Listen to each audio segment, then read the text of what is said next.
Lakers, I think everybody's kind of circled the Lakers because of their injury problems, but I can't count out LeBron. I have seen him take, of course, he was a younger man back then, but I've seen him take lesser teams than what he's got to deal with the Lakers to the NBA Finals back in those early Cleveland days. So never count LeBron out. And if Durant, I read this morning where he's a little banged up, and if Durant's hurt, I don't think Houston has much of a chance to advance. This is 757 Saturday Sports Talk. Here are Matt Hatfield and Coach Ed Young.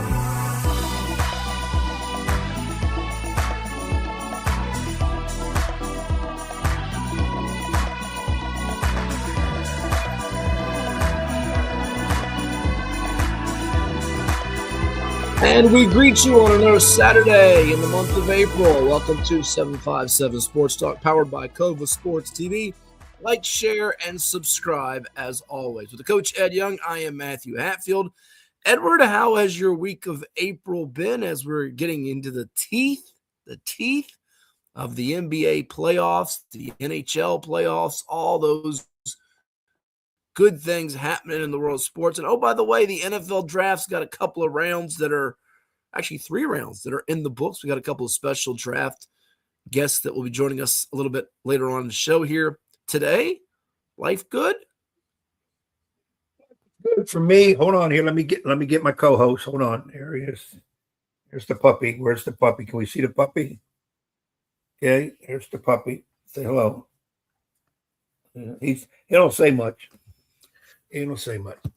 But life is good. The coach greets all. Okay.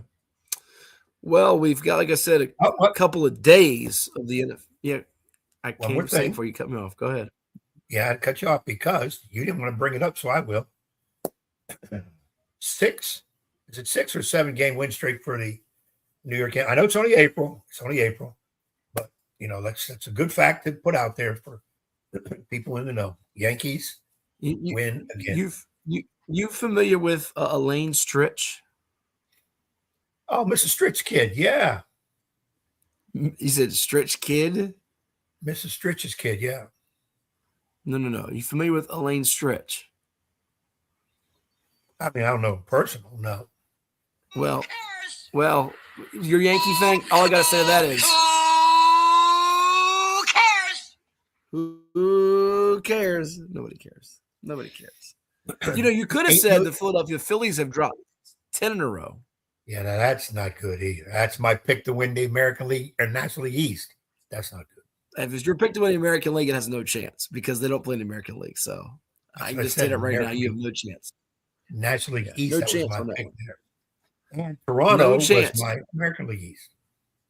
Now, I know in between commercial breaks of Law & Order SVU on Thursday night, you were bouncing back and forth between that and the NFL draft on NBC and ABC, ESPN. What do you mean no? I wasn't bouncing. Oh, I had the draft on, period. Okay, I thought you were going back and forth. So you must have DVR'd it and watched it later, like I did. No, I watched it live. No, I'm talking about the Law & Order SVU. I was talking about that. No, I don't even know what that show is. Oh, you're living in a cave then. But anyways, it's just the longest running TV show out there. Anywho, headed up by Mariska Hargitay, a.k.a. Olivia Benson.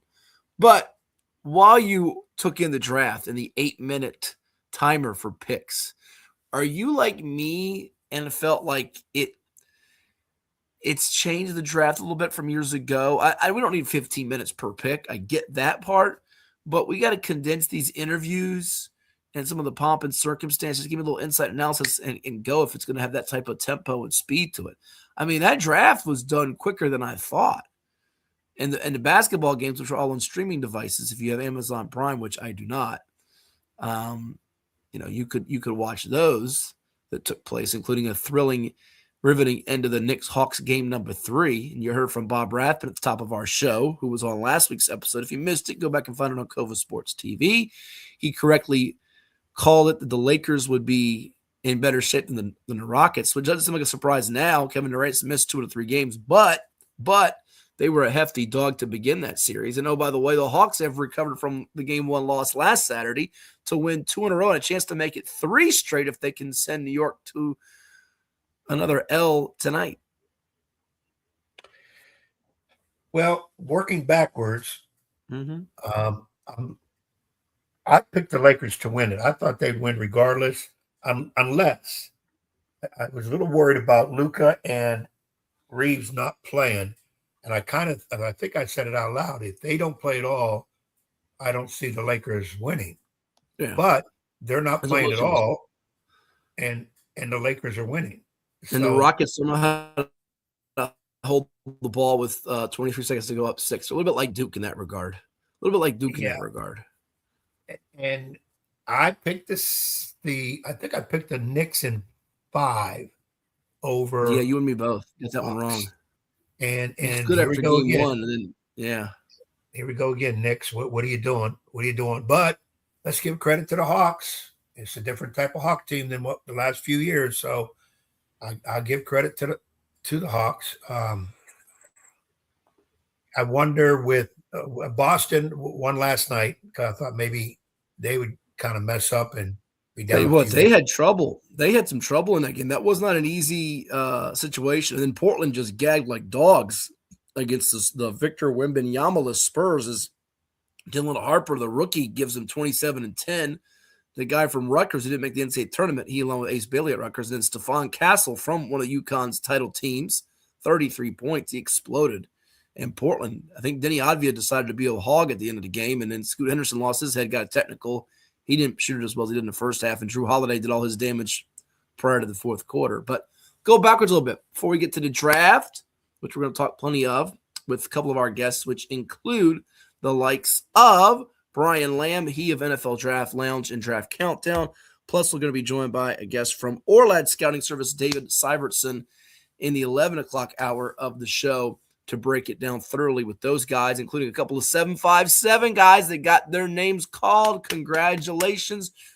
Round 3, Daylen Everette out of Norfolk, former Norview High School standout for a year. Then he went to IMG Academy, played for the Georgia Bulldogs, woof, woof. Now with the Pittsburgh Steelers. And don't you dare say you're a Pittsburgh Steelers because you're a Raiders fan. So don't do that mess. My Steelers, my Raiders. No, you can't have 15 teams. It doesn't work that way, okay? Doesn't work that way. No. Don't even start. And then Kaelon Black.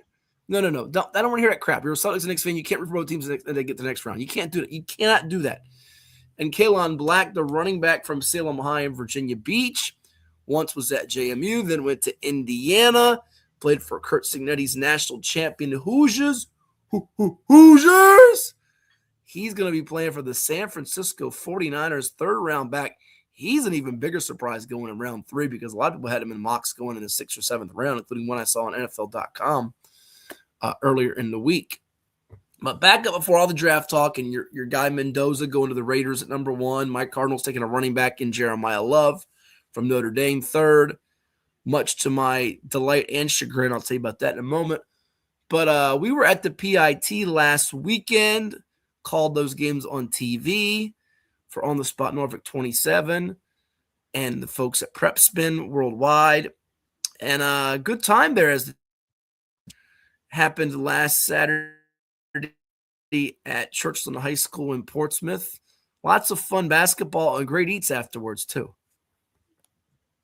Yeah, PIT always brings excitement. The basketball world kind of puts its eyes on Portsmouth, Virginia for that long time, 72-year tournament. It brings in 64 college players, all trying to hopefully get drafted or be a very good bring in free agent to camp player. And almost all those guys will play somewhere next year. Maybe not NBA, but those guys will play somewhere next year. So that action was good. The opportunity to call it on the spot was good. And there were some eats later. I was honorable mention, hospitality room. Hatfield was, if you saw some of the pictures circulating, first team again, along with renowned NBA scout Lamar Barrett of Franklin, Virginia, also made first team, which he's done that every city that he has scouted in. So Lamar kept his record going. And that's a good thing. Lamar's a good dude. But the action was good with the PIT. And now it'll be interesting to see as those guys progress on NBA Combine and all that, pre-draft camp and all that, where will they go in their draft, which I think is towards the end of June, the NBA draft. So it'll be kind of neat to see where those guys will play. Yeah, a little bit later in the show, you'll get a chance to hear our interview for those that missed it on our television portion of the audience this past week. Melvin Council Jr., the standout guard from the Kansas Jayhawks, who was the MVP of that event, 72nd annual, as you mentioned. And his doppelgangers, love doing his doppelgangers, could be a guy from our area, and Stephon Welsh, former coach, or should I say former guard at Arkansas, now coach at Woodside with the Wolverines, couple state titles as a player, couple state titles as a coach. NFL draft, though, on Thursday. I think the big surprise, which we'll get into with our guest in Brian Lamb coming up at the top of the hour, as well as David Syvertson, is that, look, I feel like, okay, fourth, Tate going there to the Titans as a wide receiver, not a stunner. You know, those things are going to happen. Even in the fifth slot with the New York Giants, after first of all, the debate was going to be Bailey or Reese as the edge rusher for the Jets. The Jets chose Bailey from Texas Tech. My Cardinals take Jeremiah Love, running back there, Notre Dame. By the time the draft started, he was actually the favorite to go off there. And the Giants get Reese, who falls in their lap at 5. But the big shocker, Ed, was the LA Rams taking a quarterback at 12. Ty Simpson of Alabama, who's about as raw as Anthony Richardson was coming out of Florida. And we've seen how that's worked out for the Colts, right? They take him, and I always hear, well, it's insurance policy, get the quarterback in the future. The Packers did it with Aaron Rodgers when they had Brett Favre. They did it with Jordan Love when they had Aaron Rodgers. A lot of teams do this. Matthew Stafford, even though he's approaching the age of 40, he's coming off an MVP season. And the Rams do this in the top part of the first round as if they don't need any help defensively. Oh, by the way, they lost the NFC Championship to the Seahawks. Or another weapon on offense, or another blocker, another alignment. Like, what are we doing? They take him, 13th overall, not 12th overall. I was flabbergasted by this. I didn't think Ty Simpson would get picked in the first round before the draft moved to the round number 2. But that one just absolutely flabbergasted me. And Sean McVay can put on a happy face and fake it. He didn't love that pick. He and Mr. Snead got a little friction. You can see the tension there brewing in Los Angeles. I agree with you. Too early, based on how the first round went, how the second round went. They could have got him later. I don't think anybody was dying to get him.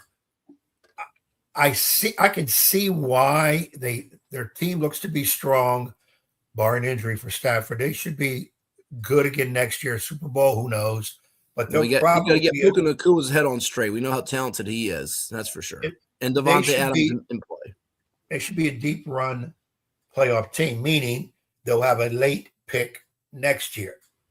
And maybe, I'm not in the draft room, maybe they decided that the quarterbacks of next year's draft, which are supposed to be better, they don't have a chance to get who they want, or they feel Simpson was as good as what they'll get for next year. Just trying to go deep into their heads as to why they're picking. But they could have got him later because, as you saw, no other quarterback was taken in the first round other than Mendoza very first. I didn't think no way Simpson would be a first-round pick. But, no, QB taken in the second round, by the way. Yeah, nobody in the second round. So they could have got him. Hell, they could have got him in the third round. And yeah, they got him in the third round, but they could have got a quarterback. They could have got Drew Aller, or of course, who the Cardinals up taking Carson Beck, which I'm not crazy about. As we say, good morning to our buddy Jason Bryant. Jason from Pocosin, from Albania. Woo, he's in Albania. Got to be something wrestling involved in Albania. He can tell us about that on the YouTube chat line. Yeah, he's in Albania. Next time you go to Albania, Jason, take Ed with you. Get him out of my hair. Take him to Albania. They'll probably ban you from Albania before you could even get. I don't even know where Albania is. I thought Albania was just one of them fake countries that I saw in the Three Stop Stooges. it. Don't make our Albanian viewers angry, please. And Don't we do ain't that. have not one Albanian viewer. Hey, we do. Jason, he's watching from Albania. That's one He's viewer. not a resident of Albania. European Championships. You don't have to be a resident. You can watch us from anywhere. You've always said it. You can watch us from Tokyo, Morocco, Bismarck, Quantico. It doesn't matter where you watch us from or listen to us. European We don't have Championships. anybody Thank from you, Jason. Bismarck either. We don't go that far. I just don't get what the Rams were trying to do there. And by the way, they are the favorites to win the NFC and get the Super Bowl right now by the wise guys in the desert, the Vegas odds makers. But that one was just, it was stunning to me. Stunning. And there was a lot of activity, flurries of trade. We did our buy or sell a couple weeks ago about whether there be two quarterbacks or there be two running backs. And it ended up being a second running back taken, both coming from Notre Dame as Jadarian Price, the other Notre Dame back who's got some return ability. And if you have that extra value to play on special teams, you can get picked. But that was a surprise there. As we say hello to Dan out there, Coach Malloy and Woody Wagner. But that was a big surprise to me. Did anything really grab you about the draft? What do you take of this new kind of format where it is a little more up-tempo? And some of these interviews, they're a waste of time. I hate to say it. We're in the business doing interviews. But some of these interviews with these prospects, by the time, here's what I hate about it. By the time you come back from commercial, there's already 2 or 3 picks that have been made, and it leaks out on your phone and the internet. It kind of spoils the theatrics, the drama of the draft, which I know for a couple of years it was that way. But to me, the suspense, and again, the numbers are up for viewing the draft. So I'm not trying to hate on the draft. The draft is an immensely popular event, especially for football. It's something people will spend a month talking about pre and post, and actually spend months talking about pre and post. But I just they got to fix that with and I hear a lot of from people I've spoken to, a lot of the front office people were very upset with the clock and how they don't like it at all. So there's going to be some more changes coming next year. It's not going to stick. How was your viewing of the draft? Did you like it, lump it, kind of in between? You give me the little squidgy face. She's doing a little squidgy face. It's going to be long. I call it an I Love Lucy face. Go ahead. Yeah, if you do, I mean, if you gave every team, forget commercials, forget interviews, if you gave every team 5 minutes to pick, drop it down to 5, you're going to be on for a while. 5. Now we know, yeah. If you dropped it to 5, no. First round, that's way too. No. First round's way too hectic. That's way too hectic. No. That's a bad idea. The draft, the first round should be 5 minutes. First of all, you have the Raiders could announce their pick 3-4 months ago. Okay, that's one team. Other 31 teams matters. And by the way, we're waiting for pick number 7 or 8 to come on. We come back from break, and they've already said we're at like pick 10 or 11. What are we doing? That's what I'm saying. You got 5 minutes to make your pick. The problem is this. Oh, it's too quick. The interview. Are you asking me a question, or you want me to just shut up? Which one do you want me to do? Go ahead. The problem is the general fan and each team's fan wants to hear their new guy's words. You're going to the Eagles. What do you feel?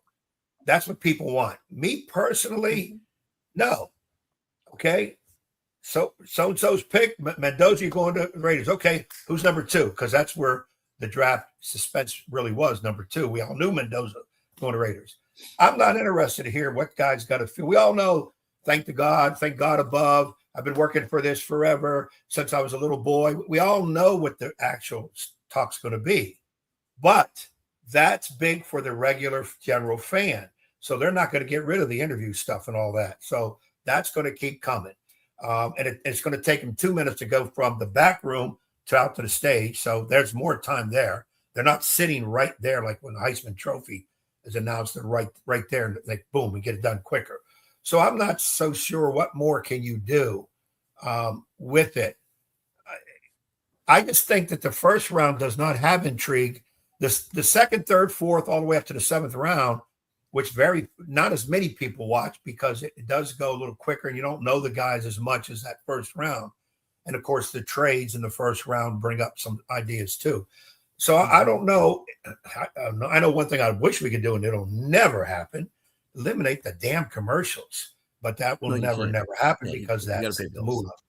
So I don't know what the answer would be. I don't really care about the interviews. I definitely couldn't care any less about the commercials.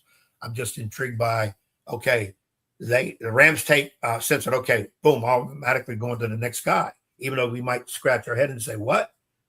You could have made a couple of trades, got some more picks, and got that kid later. But I thought it was interesting. How about the Eagles making a trade with Cowboys? This is what was stated. Make the trade with the Cowboys and take the receiver, was it Lemmy from Southern Cal, when supposedly the Steelers were getting ready to take him, and then boom. Right.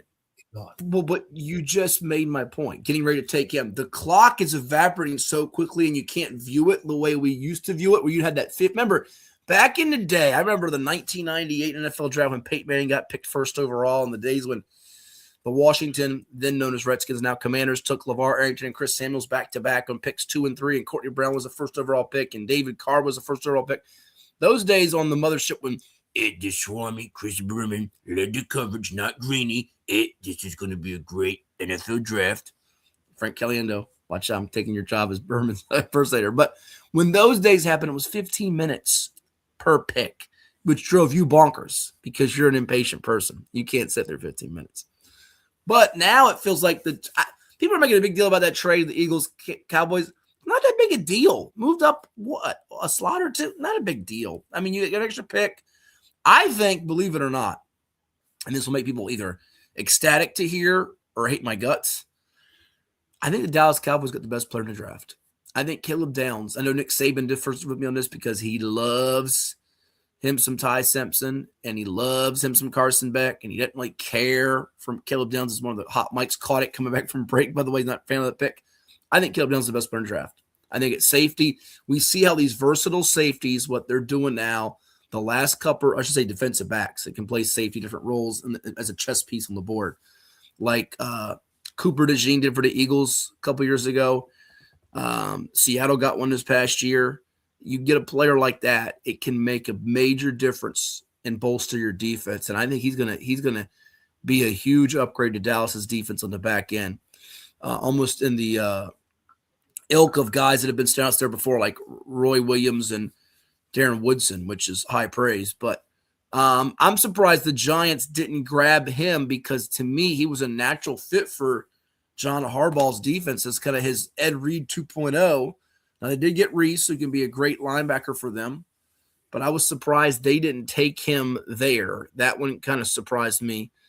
And then as far as the Cards go, do I love the pick? I like the pick a lot. I think he's one of the top 3 to 4 players in the draft. Some believe he's the best player in the draft.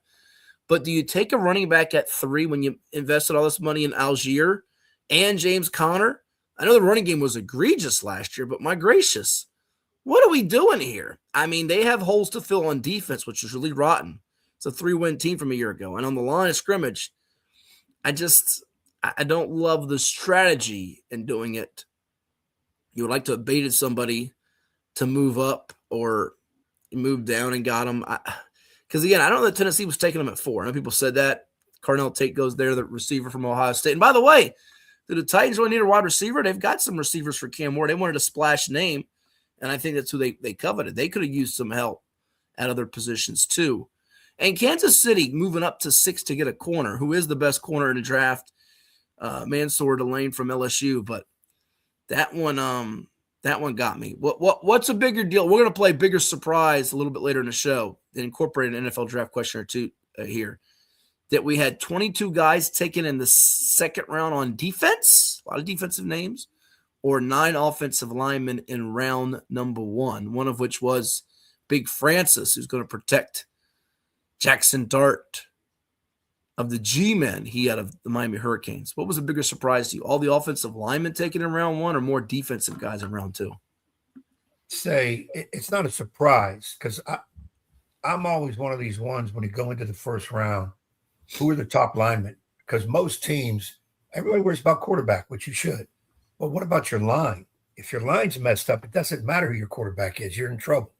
So if there's guys out there that can really play, first rounders, some big dudes are in there, go for your linemen. And then, I think I said this way back when you were talking about, all right, your Raiders are going to take Mendoza. And I said, okay, the whole world wants, all the Raider Nation wants Mendoza. I was a little sheepish, like, we need some linemen. Can we get them real next if they're going to be good, or can we trade the pick and get something else? But I've been told by too many people, when you have a potential franchise quarterback, you take him. Well, I hope to see that he's going to be a franchise quarterback if he can become one. I hope so. But I'm not one of these ones that was 100% on Mendoza. I want linemen, good linemen that got technique, can move. Lateral movement is tough. They're pancakers. I need those kind of people up front. I'm not overly surprised that many linemen went in the first round, because I think teams do have that feeling. Going back to your Caleb Downs, I agree with you. He's probably the best athlete in that. I'm surprised he dropped to 11. Kansas City, I know. Okay, here's the other problem. Are you drafting? You said this before. Are you drafting for need, or are you taking, quote, the best athlete and plug him or trade whatever? I think that's one of those big questions. What do you do? And I don't fault a team if they say, Kansas City says the kid from LSU he's a cornerback. He's the best in the draft. We need a cornerback. Okay, then you take him if that's what you feel you need. You can't fault a team for that. Though Downs is a bigger name. Downs, I think, a better athlete. And can you move Downs to cornerback? No, he's a safety. Okay, then let me shut up. You take your cornerback.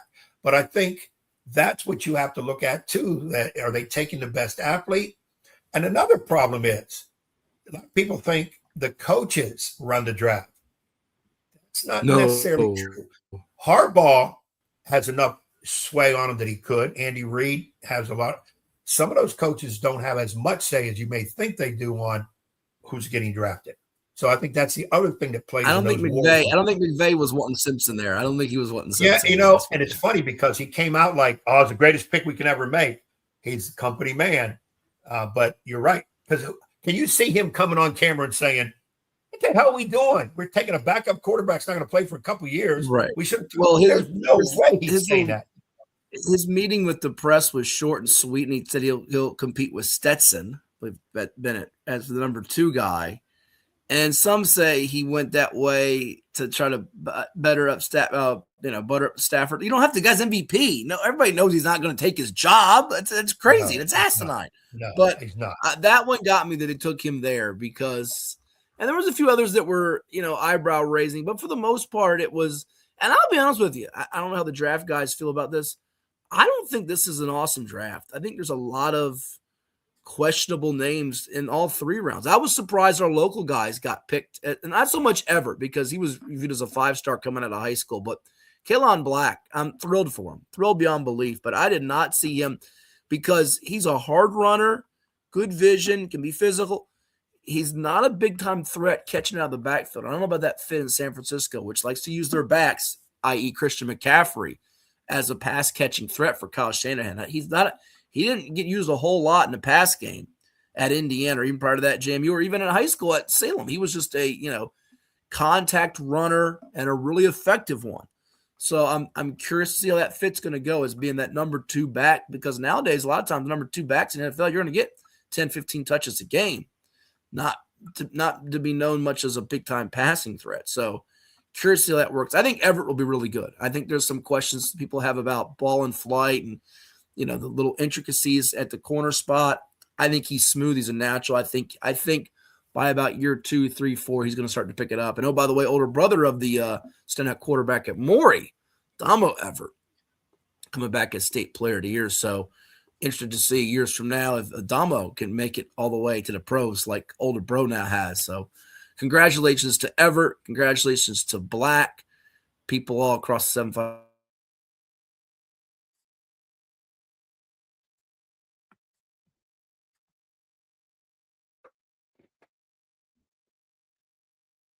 Lost you.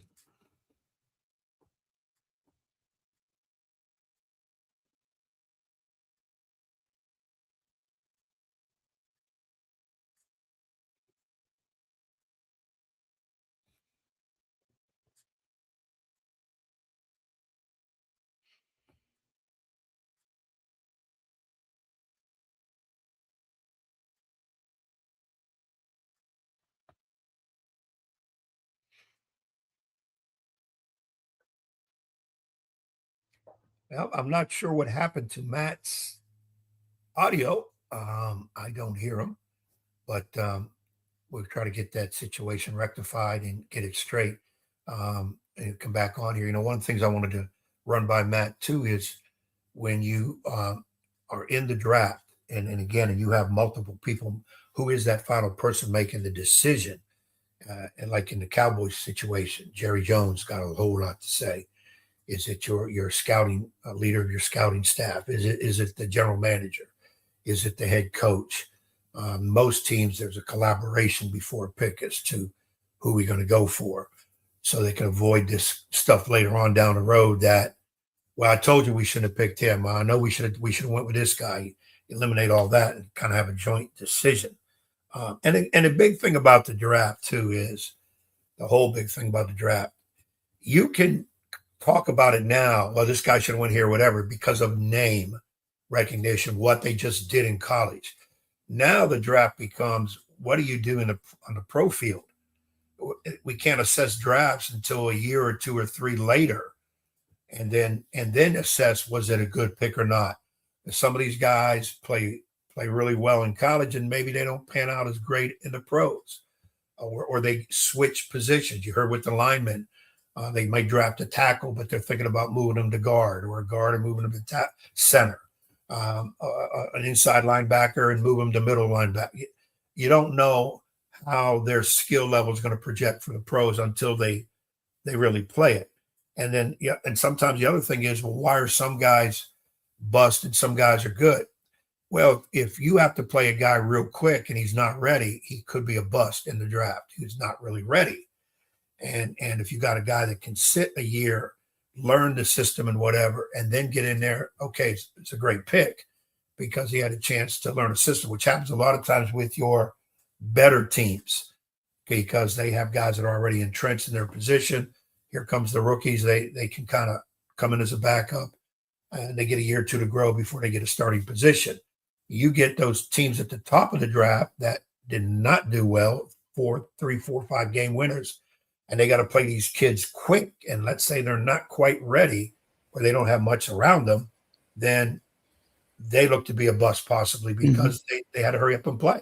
So, sure. But you're back. We are glad you're back. Sorry about that. We had some technical issues that we had to troubleshoot, but I appreciate you milking the time there. When we come back, we got a special guest with us. He's Brian Lamb of NFL Draft Lounge and Draft Countdown to break it all down with us right here on 757 Sports Talk. You're watching on Cova Sports TV.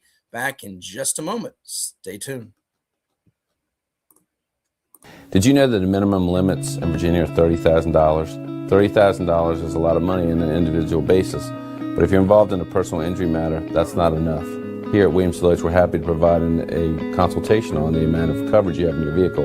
It can be confusing. Not many people understand it. You know you need to have it, but do you have enough? Give us a call today at 757-547-5555 so we can help you prepare in the case of an automobile accident or any other personal injury matter that you or your family may find yourself in.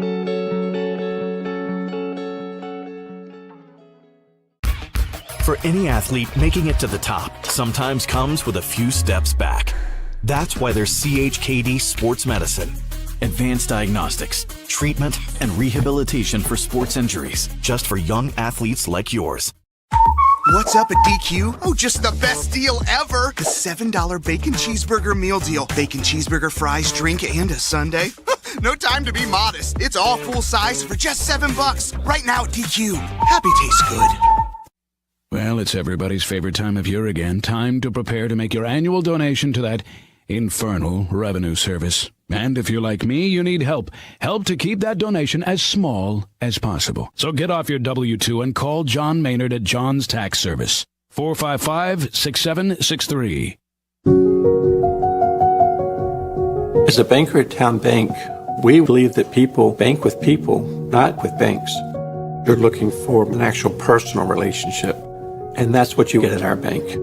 You get that person that gets to know you, gets to know your business, is there for you. I think that is what motivates us, what drives us. And the idea that we are trying to serve others and enrich lives, I think is very true.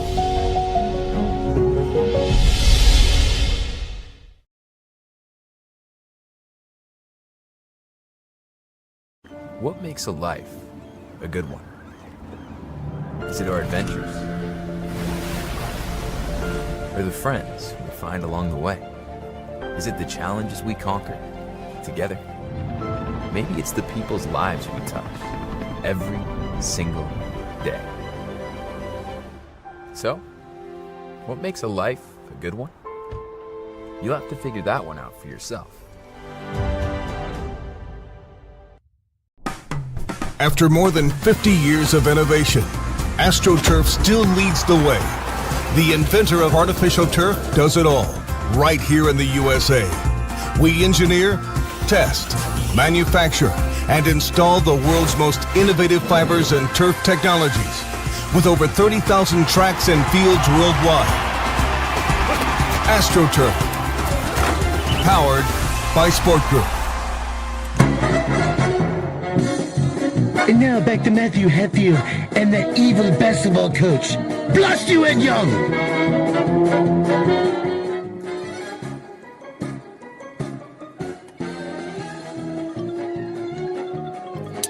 And welcome you back to 757 Sports Talk, powered by Cova Sports TV. Like, share, and subscribe. We have a special guest with us. He is the owner of NFL Draft Lounge. You can find that on the web at NFLDraftLounge.com. Also contributes for Draft Countdown. You see the X or Twitter handle at @BrianLamb_ISN. We say a little Brian Lamb here on the program. Brian, thanks for stopping by. 3 rounds of the NFL Draft are in the books. What have you liked so far? What's kind of really intrigued you the most in this 2026 edition of the draft? I think the most intriguing part is just Jermod McCoy falling down the board with degenerative knee issues. Obviously, we've seen that come up in the past couple of years. Poorly, that's why the Ravens pulled out of the Max Crosby deal. Tyjae Spears, the running back for the Titans, he's got it. As does Peyton Wilson, the linebacker for the Steelers. Those guys all dropped down the board or dropped on draft day. So did Max Crosby. So, that's something that's come up in the past couple of years, and I think it's going to be something that's here to stay.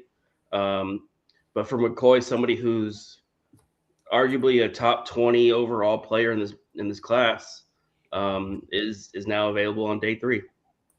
Yeah, we see these slides all the time. I think the one that was the most talked about certainly last year was Shedeur Sanders going all the way to round 5 with the Cleveland Browns after he was expected to be potentially, in some people's eyes, a first-round pick, even if it was mid to late first round. The slides that happen, and then the guys that are considered the reaches. To you, Ty Simpson is certainly the name that's being bannered about. The quarterback position always gets the attention. Him going in the top 15 of the LA Rams, the team that has the defending NFL MVP. How big of a stunner is that? And what's your take on how that all shook out? I think it's really interesting given that the Rams typically don't have a first-round pick. So to use that on a quarterback is, for them, really surprising. However, you look at it, I think Vegas had him at 24.5 as his draft spot. So they had him in the first round. Not a huge leap. The Rams are obviously a team that makes sense. I think that they really wanted their guy and went after him and didn't want to give him up to anybody else. Chat with Brian Lamb here. He of NFL Draft Lounge and Draft Countdown, our guest on 757 Sports Talk, powered by Cova Sports TV. Ed. Hey, Brian, thanks for coming on. Matt and I were discussing before we brought you on some things that really affect the draft. 2 things to get your opinion on both of these. One, do you draft for need or do you draft best athlete on the board? Sometimes it's best name on the board. That's number one. That affects the draft. And number 2, who's calling the shots? Is it in the Dallas case, I'm sure Jerry Jones, the owner, who's also general manager. Is it general manager? Is it the head of scouting? Is it the head coach? Does the head coach have some say? Because Matt and I both said that McVay with the Rams, he came across nice about the pick, but probably in that war room, he might have been, what the hell are we doing? We can use other things. Those 2 situations, talk about that. Yeah, I think the NFL draft as a whole is this really interesting dynamic of like a cost benefit analysis, risk, use all those words of where do you value this position? Where do you value that position? Would you rather address it in free agency? Would you rather address it in the draft? Is that a position that you want to draft high? Is that a position you'd rather get day 2, day 3? You know, and then you know, to the second part, you know, you're really kind of taking opinions from everybody. You know, when a player's sitting there, you know, the room's having a discussion, the scout that scouted him is giving you, you know, all of his bullet points. You know, the coach, the offensive or defensive coordinator, your head of scouting, everybody. But ultimately, it comes down to the general manager. Now, I think the really interesting part of that is, like, if you look at somebody like the Minnesota Vikings, who don't have a GM right now, that might get a little sketchy there, as far as who's calling the shots and how they're going to go forward. Also, Matt and I both talked about Caleb Downs. You know, here's a guy you heard a whole lot about, potentially best player in the draft. Yeah, not that he went way down. I think he was 11th. But again, is this a situation where he's a safety and teams have their safety, or they don't? As you said, you made a great point, the value of position. Like back in the day when I was a little boy, the running back was the pick of the draft. Someone back was the running back. Now we laugh at teams that take a running back in round 1 or 2. What are you doing? He ain't going to last long. But Downs dropped. Did that surprise you? It did, just because I think he's so good and he's a very intelligent player, just able to process quickly, athletic, can get across the field, does everything really well. But he's another one that reportedly had some knee issues, and they, you know, there's some teams that had him off the board. So to see him fall is surprising, but you know, we have to remember too that all 32 teams have all the medical information on every player. We don't, and you know, so when somebody falls, it's there's a reason for it. Yeah, very, very true. We're talking with Brian Lamb here of Draft Countdown and NFL Draft Lounge. All right, take a couple of the winners, if you will. You can always chime in on losers too, but certainly teams that have multiple picks, like a Dallas, the New York Jets, would leap to mind. Are those winners that jump out at you, or are there a couple other teams that might be more immediate in terms of seeing the dividends? What's your take on what you saw from rounds 1 through 3 here as we get ready for rounds 4 through 7, I should say?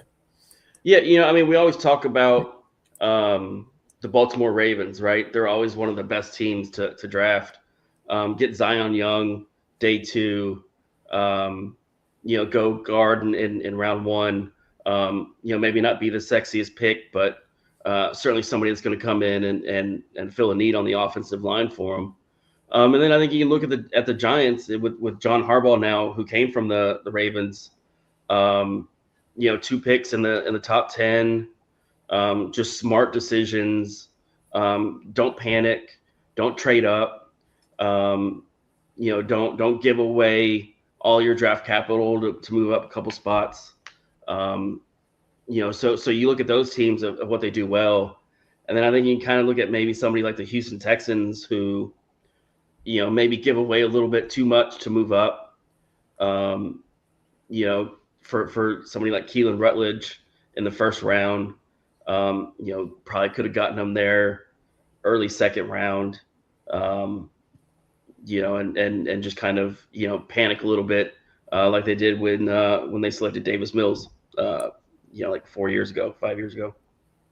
Sure. There's always good value, and there's also reaches here for you. How about for the Buccaneers at 15, getting Reuben Bain Jr., the edge rusher? There was certainly some questions about the off-the-field situations and even the arm length to an extent too. But could he be a guy that we're talking about by the end of the season? How did he slip to 15 in his potential defensive rookie of the year? Oh yeah, for sure. You know, the fun part for me about mock drafts is trying to figure out who's going to fall. So, you know, we knew Mendoza was going to go 1. The Jets, it was either Arvell Reese or David Bailey, and you plug each of those players into that spot, and it just drastically changes the rest of the draft. I actually had the Jets going Arvell Reese, and I thought David Bailey might be the one to slip, but it was Ruben Bain. You mentioned that the arm length. I think that was a concern for some teams. But you also look at somebody like Cassius Howell, the edge rusher out of Texas A&M, who had shorter arms than Ruben Bain. The difference is that Ruben Bain had the production and Cassius Howell didn't last year. So I think Ruben Bain was able to win despite the arm length, and I think that's ultimately why the Bucs had him there at 15. You guys offer some great mock drafts, insider analysis on the websites there, NFL Draft Lounge, which are the owner of and Draft Countdown. Before we give you a chance to talk about that, and Ed also throws a couple more draft-related questions your way, I got to ask you about a couple of guys from our area, our neck of the woods in the 757 that went in round 3. I'm curious to see where you had them in your mock drafts. The running back, Kaelon Black. He hails from Virginia Beach and Salem High School, played with JMU and then Indiana, won a championship for Kurt Signe and the Hoosiers.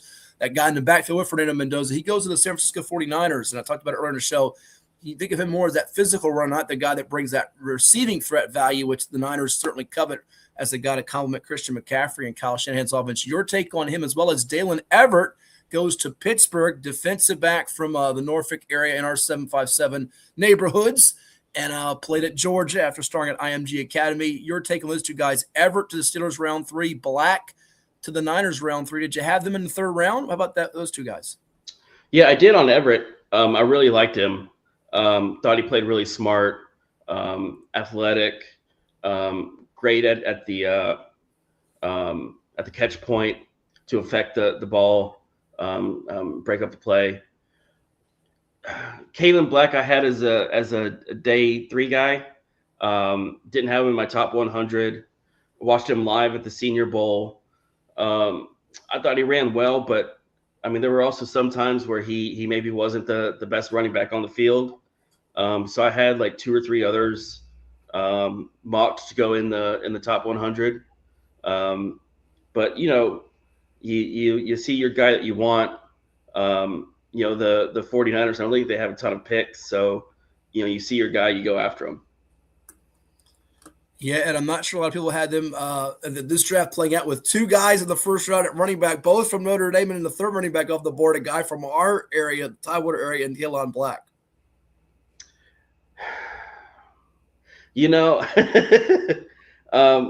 With running back, I don't mind taking one in the 1st round. You get that 5th year control, and especially as long as he doesn't have a lot of miles on the tank.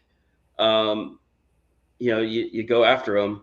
I thought it was kind of surprising that Jeremiah Love went to Arizona, considering their backfield already. But I guess it made sense for them. I had Jadarian Price going to the Rams in my mock draft. They lose Kenneth Walker to the Chiefs. Obviously, they're going to need somebody to take some of those reps, and Jadarian Price may not be an every down back, but can contribute and do those, 3rd down, short yardage situations and go get that 1st down for you. Yeah. Getting back to the running backs, I'm still from that era where you try to find who the best running backs were. You used to get 3 or 4 guys, running backs in that 1st round. It's just a devalued position now. As you mentioned, too much miles on you and our guys every down backs.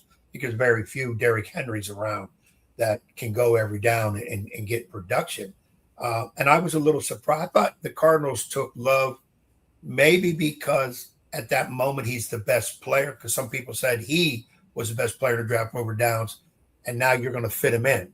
We got a position somewhere, we'll fit him in, because I didn't think he would go that high. I thought Cardinals needed more help on defense. And Price, I love Price. I think he'll be, because of his return ability, I think that's going to end up being a very smart pick for Seattle to get him at their position. Brian, the other thing, a lot of people say the draft is usually won in the later rounds. The guys that a whole lot of people don't know, but like the insiders do, the draft personnel, scouting people do know. And I heard a stat yesterday that almost half the guys in the NFL right now were late round picks or not even drafted.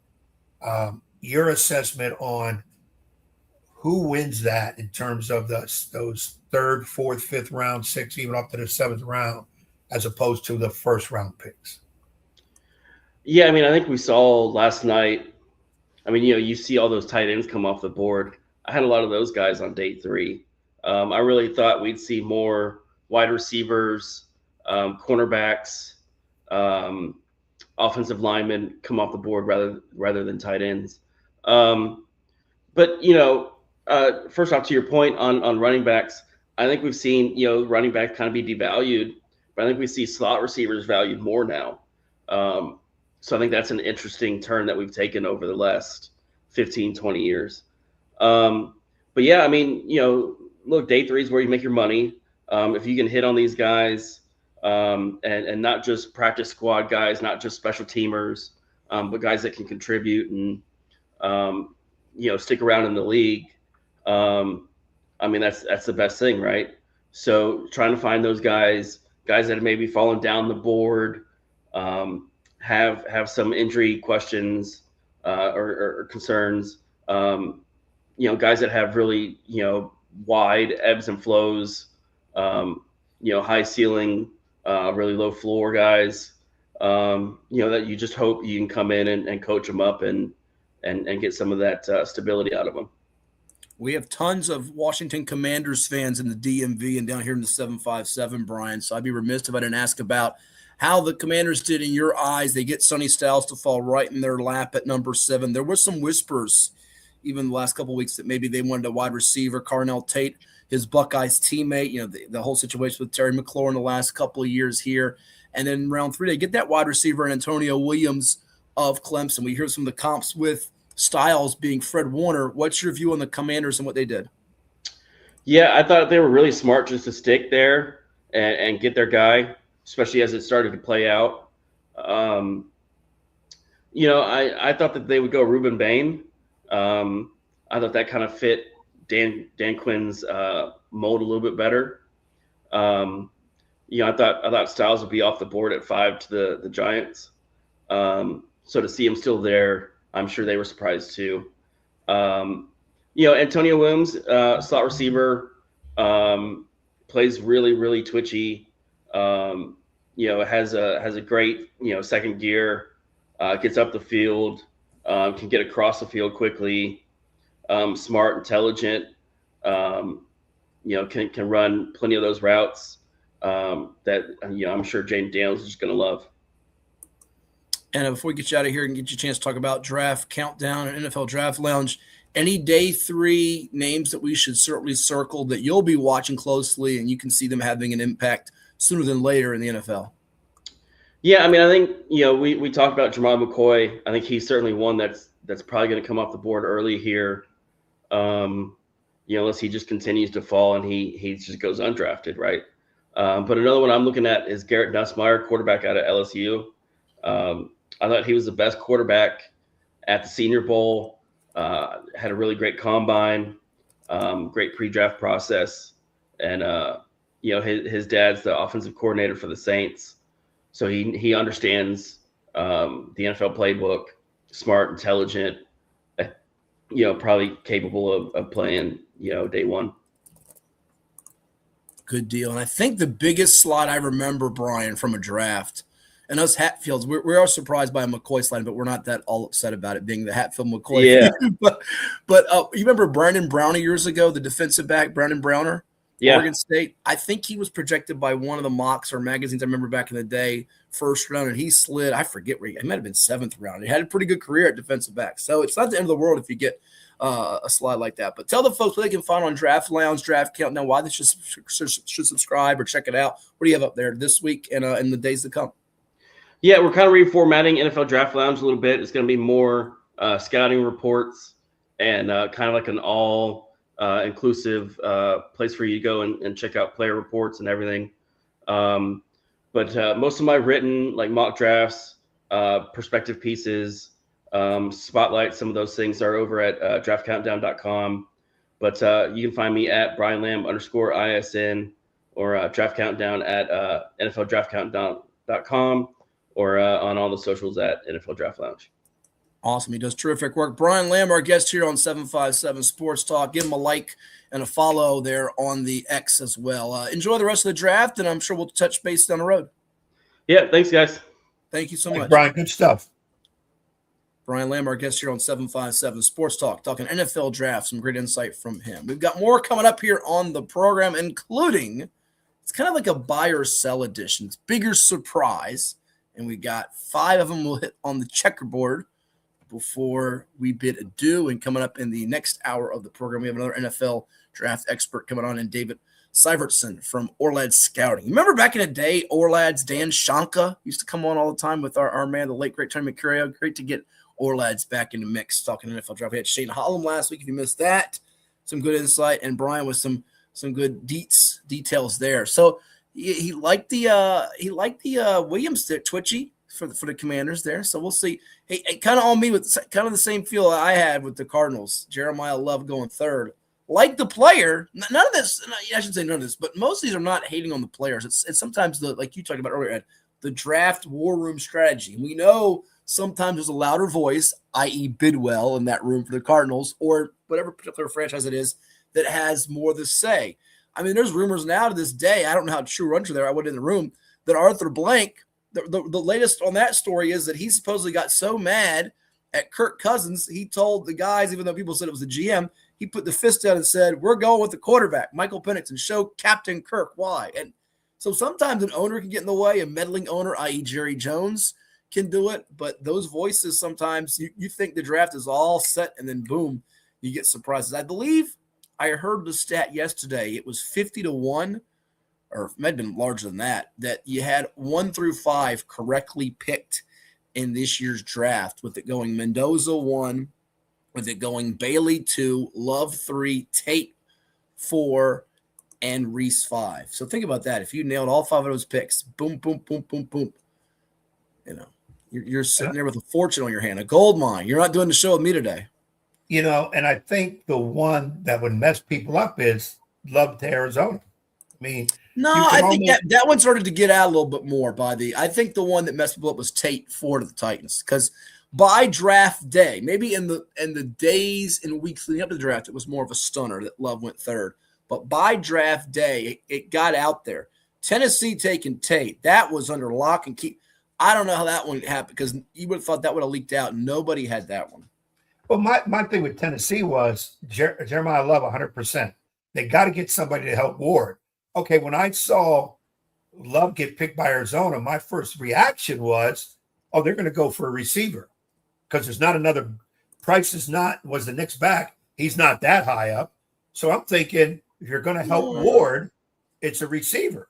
So they got Wan'Dale Robinson, and they've got Calvin Ridley, who are two, I don't know if they're necessarily marquee, but two pretty established receiver threats. I would have thought the Titans would have, again, you talk about that quarterback, keep him upright, get yourself a blocker or an impact defensive guy. And they didn't feel like they needed Styles. They didn't feel like they needed Downs. They didn't feel like they needed one of those guys to be that impact guy. And we'll see if they're right or if they're wrong. Tate has big playability. There's always consistency. Some of these receivers do have drops. Can they be that possession guy, go get it in traffic? And there's been some big time busts over the years at receiver. You remember, I think of Charles Rogers with the Lions from Michigan State. The busts are not limited to one position. Boom or bust. It's not limited to one position. You think it's quarterback, not always quarterback. People think it is, but that's a myth. That's very much a myth. Quarterback stands out the most because he handles the ball every play. So that's going to stand out. A receiver, running back who's going to be catching or touching, running, they stand out. Yeah, Brian Lamb made a good point that we as fans have to understand.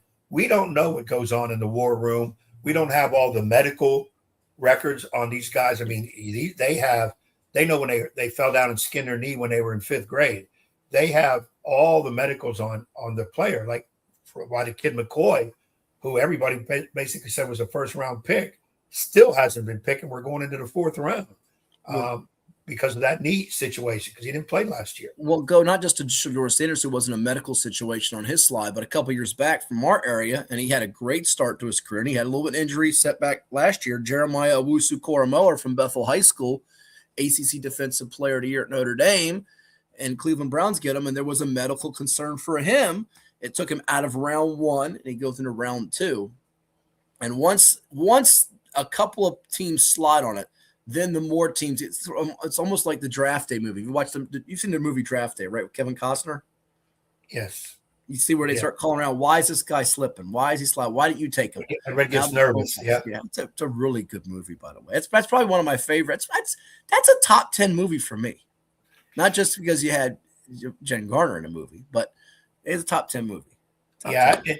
You're right. It's like if people start dropping, everybody's like, well, I'm not going to be the one to take them. Why don't you take them? It's because they're afraid that something's going to happen. But once again, if you're doing your homework, you take for what your need is. And Brian made another good point.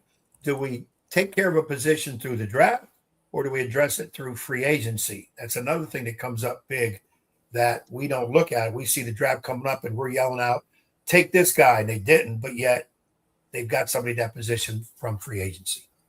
And by the way, we asked last week Shane Holland about a couple other guys from the 757 who expect to hear their names called today in either round 4, 5, 6, or 7. Talking about Katron Allen, the running back who was once at Norview High School, IMG Academy, Penn State. Penn State's got a great history of running backs. I mean, think of Saquon Barkley most vividly here lately, helping the Philadelphia Eagles win the Super Bowl. And Kaelon Prunty, defensive back from Norfolk High in Portsmouth out of Wake Forest, hopes to hear his name called too. Speaking of movies and draft day, as we go to break, have you seen yet the movie Michael, about Michael Jackson?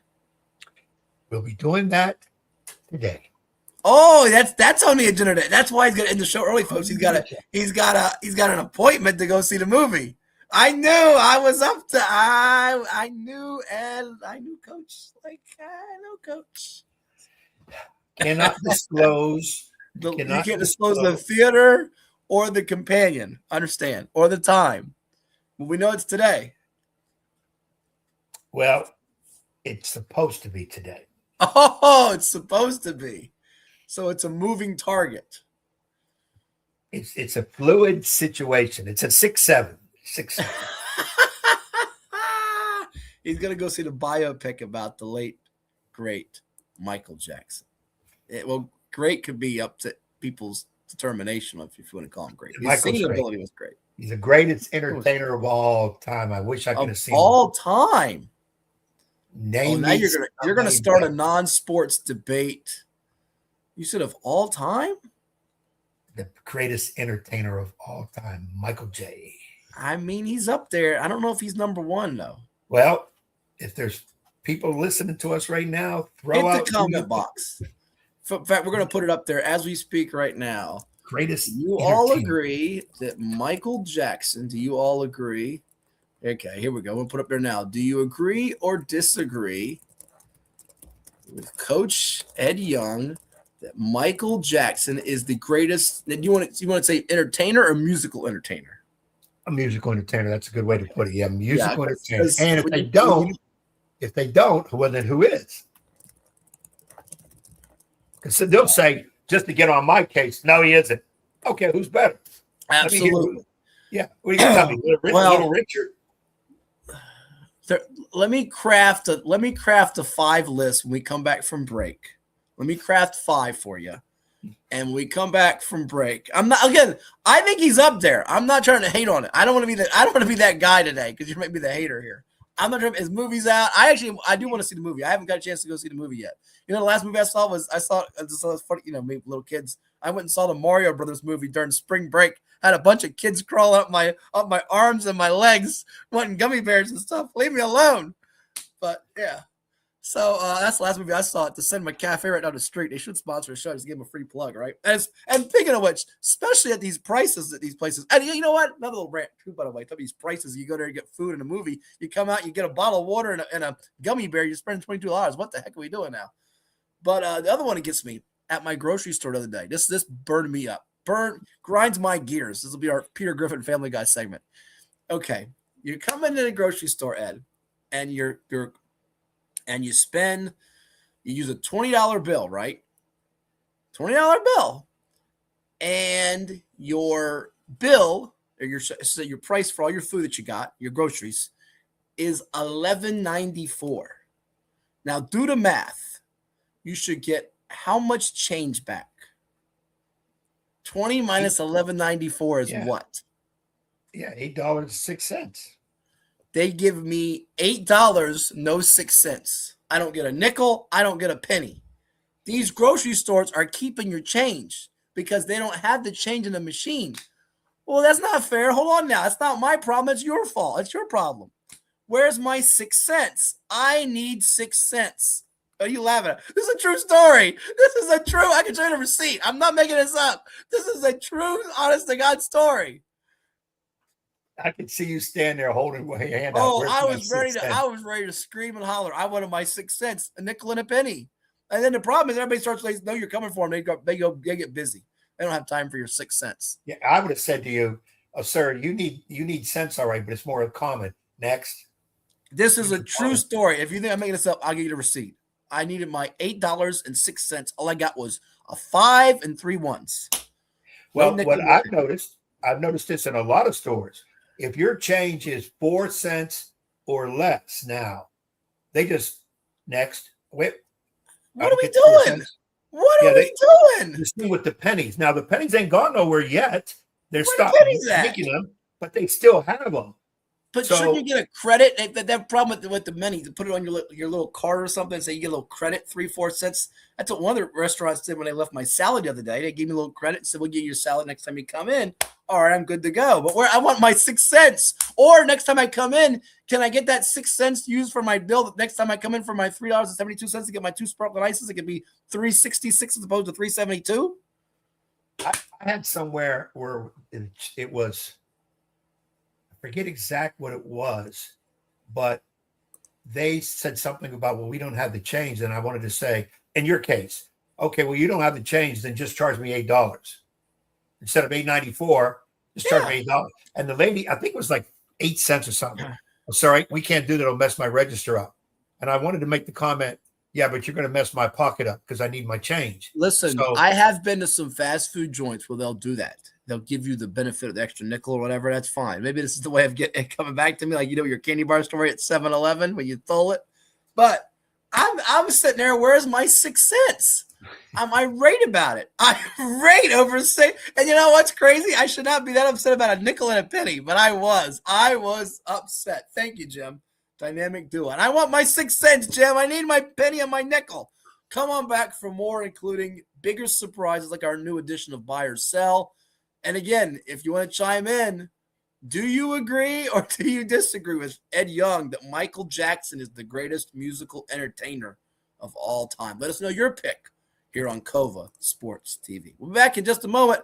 Stick around. You're watching 757 Sports Talk on Cova Sports TV. Now, this from those that help make it possible. For any athlete, making it to the top sometimes comes with a few steps back. That's why parents count on CHKD Sports Medicine, advanced diagnostics, treatment, and rehabilitation for sports injuries, just for young athletes like yours. With convenient locations across Hampton Roads and a whole team of experts here to keep your favorite player at the top of their game. CHKD Sports Medicine. Learn more at chkd.org or call the CHKD Sports Injury Hotline. Cova Painting. We don't just paint, we transform spaces. Visit covapainting.com or call 757-550-7357 and mention the Sportsplex for 10% off of projects over $1,000. What's up at DQ? Oh, just the best deal ever! The $7 Bacon Cheeseburger Meal Deal. Bacon cheeseburger for a limited time, plus fries, drink, and a sundae. Yeah, this is not the time to be modest. It's all full size for just $7. And there's bacon on that burger. The $7 Bacon Cheeseburger Meal Deal. Now, for a limited time on the $7 Meal Deal lineup. Only at DQ. Happy tastes good. What does happiness mean to you? Being in the ocean with you, watching you catch super fun waves. In Virginia Beach, happiness is breaking barriers and savoring the sunshine. I couldn't pick a better place or a better person to be with. This is what makes me happy. Happiness is going all out. And taking it all in. Here, happiness is whatever you make it. Find yours in Virginia Beach.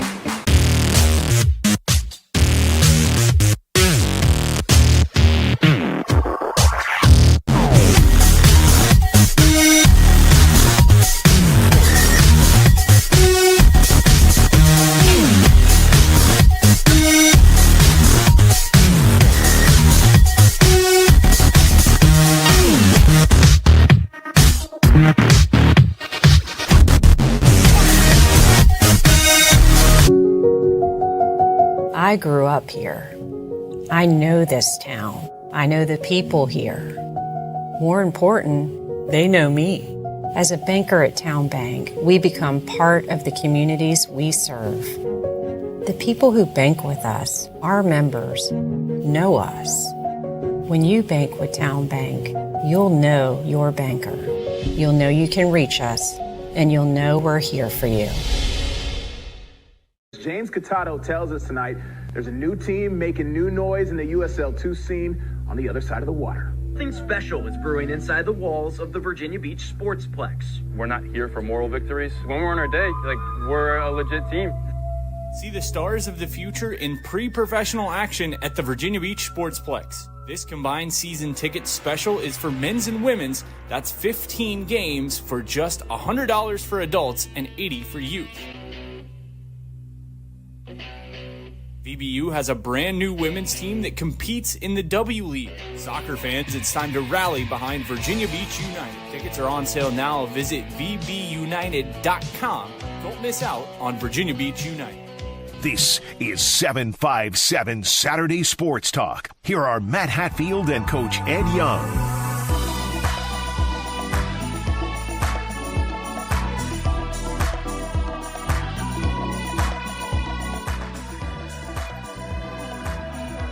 And we're back here on 757 Sports Talk, powered by Cobra Sports TV. Like, share, and subscribe. Virginia Sports Hall of Fame is today, Edward, as it is going to be a neat list of honorees, recipients. Grant Hill, he of South Lakes High School. Michael Vick, the current coach of Norfolk State University.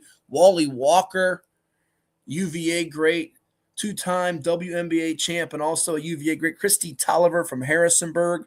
Longtime William & Mary AD Terry Driscoll, Ronald Lazenby, Roanoke Times sports writer, and then turned into an award-winning author, Bob Ukrap, community leader, and we can't forget about our good buddy and pal, Marcellus Boo Williams, longtime AAU basketball coach, the AAU Maven in the 757. Congrats to them, all of them being recognized today at the Hilton Richmond Hotel and Spa, Short Pump, in the Richmond area. So there you have it. We left off. Yep, go ahead. Yeah, it's a couple remarks. Good, great list. Great list of names, man. They all deserving. All very deserving. And you didn't go up there to support Boo or Grant Hill. You don't know Grant or Michael Vick or Christy Tolliver or any of them. I don't think they'll miss me. They will miss you because Ed's going to be checking out potentially today or tomorrow or at some point in his life the biopic on the late Michael Jackson, which goes back to our question earlier in the show of, do you agree or disagree with Ed's assessment, his earlier statement that Michael Jackson is the greatest musical entertainer of all time? So I had to craft a top 5 list. As a matter of fact, Billboard's got a top 100 list of musical entertainers, or I should say their greatest list of all-time artists. But the first ones I wrote down without even looking. I wrote down Elvis Presley, which, by the way, I saw the movie on Elvis. Good movie. Wasn't a great movie. Good movie. The Beatles. Elton John, who's still with us. Madonna. Anytime you got one name, you got to be iconic. Madonna. We don't need a last name. Madonna. It's like our buddy Keith from Smithfield. Keith. Keith. You don't need it. What's the last name? It's just Keith. Whitney Houston. By the way, her movie.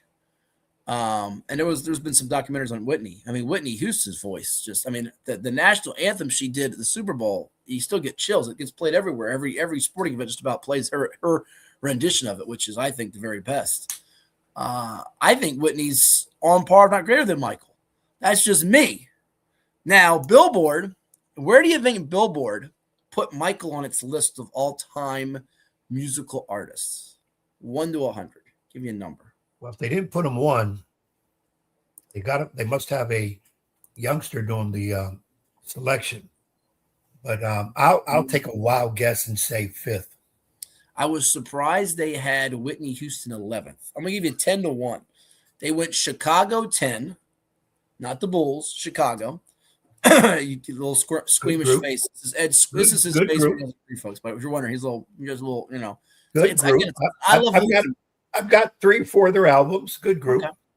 Number 9. Oh, wait till you ain't got mad yet. You're gonna get mad. Number 9 is Stevie Wonder. Don't have a problem Stevie's with good. it. Stevie's good. You're going to have a big problem with number 8. You ready for this? Travis Kelce's girlfriend, Taylor Swift. Number 8. Number 7 on the list from Billboard, Michael Jackson. 7th. Listen to the people ahead of Michael Jackson on the list. You ready? Golden Voice at number 6. She was great in the movie Meet the Fockers, too. Barbara Streisand. No. 5, Madonna. No. 4, Mariah Carey. Number 4. Oh, my God. Oh. Elton John, number 3. Stop right there. Show's over. Mariah Carey, 4th best music entertainer of all time. That's Billboard. Stop the presses. I mean, she sold millions. She's popular. 3, Elton John. 2, the Rolling Stones, and 1, the Beatles. The Beatles was 1. Yeah, you can't when you have Rolling Stones and the Beatles. I mean, it ain't a magazine after Rolling Stones, and then the Beatles are the Beatles. I mean,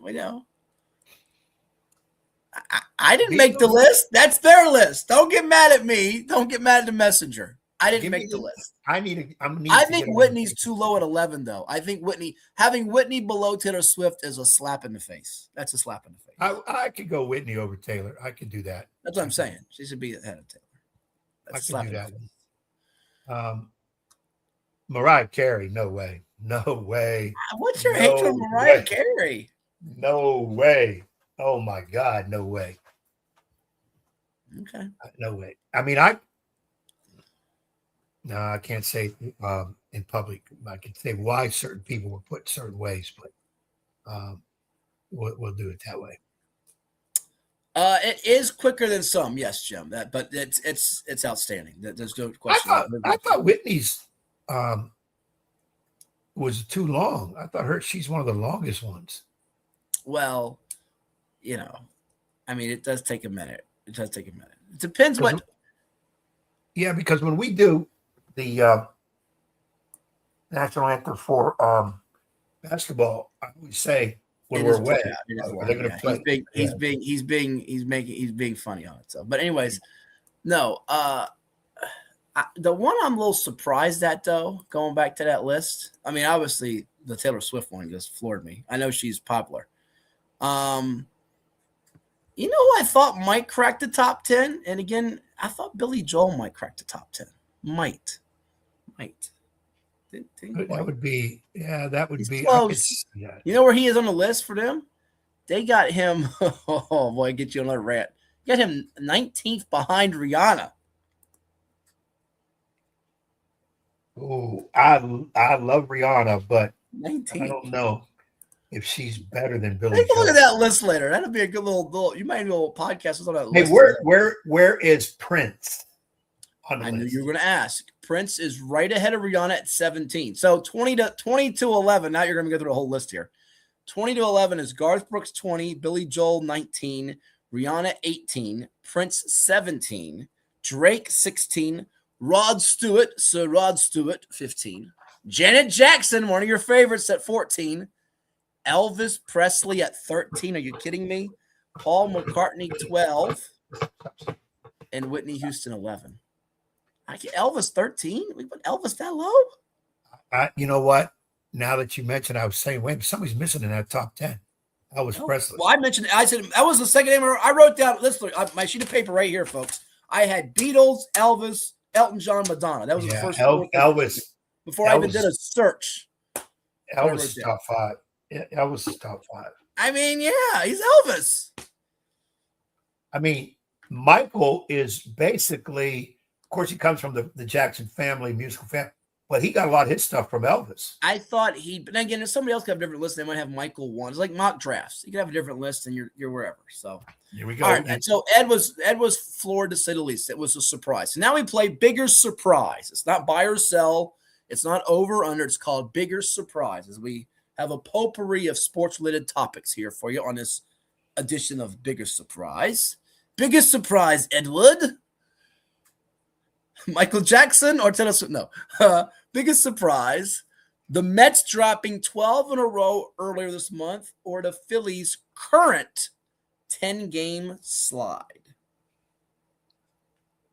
What's a bigger surprise? I'm going to have to pick Phillies because I picked the Phillies to win the National League East. Okay. So I'll say Phillies because with that hitting, they have 10 games. You got to win a game in there somewhere. You say the Phillies. I will say the Phillies is the bigger surprise. See, I thought you would use the absence of Juan Soto for almost the majority of that 12. He got back right, I think, as they lost their 12th in a row. And by the way, folks, I wish I had a recorded message. Ed Young on Sunday. Oh, it's the lock of the year. The Mets, they're not losing 12 in a row. They're going to win. They're going to win on Tuesday against the Twins. Well, they were up 3 runs, and they gagged because Devin Williams is a dog, and the Yankees are glad they got rid of him because he is a dog. And I had a few pennies on that. Oh, his pennies are gone. See? If you kept them pennies and given them to Kroger, I might have got my pennies. Anyways. 6 cents. It is, you said the Phillies, no, it's the Mets. It's the Mets because of this. They lost to the Twins. They couldn't score a lick. And go to their losses again that they had during this stretch of games that they lost 12 in a row. And again, they have now rebounded to where they are sitting at 9-17, a postponed game today with the Rockies. They lost to the Rockies yesterday. But they lost 12 straight, which included, at the back end of it, 2 losses to my D-backs, swept at home by the A's, swept in LA to the Dodgers, no shocker there, swept in Chicago by the Cubs, no shocker there. But then they lost that game to the Twins. So they actually hit a tough portion of the schedule. They lost some of those games. But the Mets have got to close the door on one of those games. And they had I think of those 12 losses, I think they had a lead in 3 or 4 of those games at least. So to me, it's them. It is them. I know that's tough to take, Mets fans, but at least the Phillies are below you in the standings. Bigger surprise, NFL draft style. Ty Simpson, first round this year, or Shedeur Sanders, 5th round last year. You went first on the last one, so I'll go first one. It's Shedeur, because we thought Ty Simpson could find his way into the latter part of the first round, but Shedeur Sanders didn't slip, go one round above or below. He went all the way down to the 5th round. Day 3. He slipped from day 1. He slipped from day 2 all the way to day 3. And Cleveland takes him in the 5th round when they could have taken him in earlier rounds. And oh, by the way, he got on the field because the Browns quarterback situation has been such a mess for so many years, probably since Bernie Kosar, that they could take a 6th or 7th round guy and he could find the field. And I doubt we'll see Deshaun Watson because, that whole thing is just a saga in itself. But I'm going to say Shedeur. Do you concur or do you disagree? Concur. Okay. Short and sweet. You go first for this one. It's hockey related. Hockey. Have you watched much of the Stanley Cup playoffs? NHL? Have not watched a second yet. Wow. I stayed up the other night for I think it was double overtime.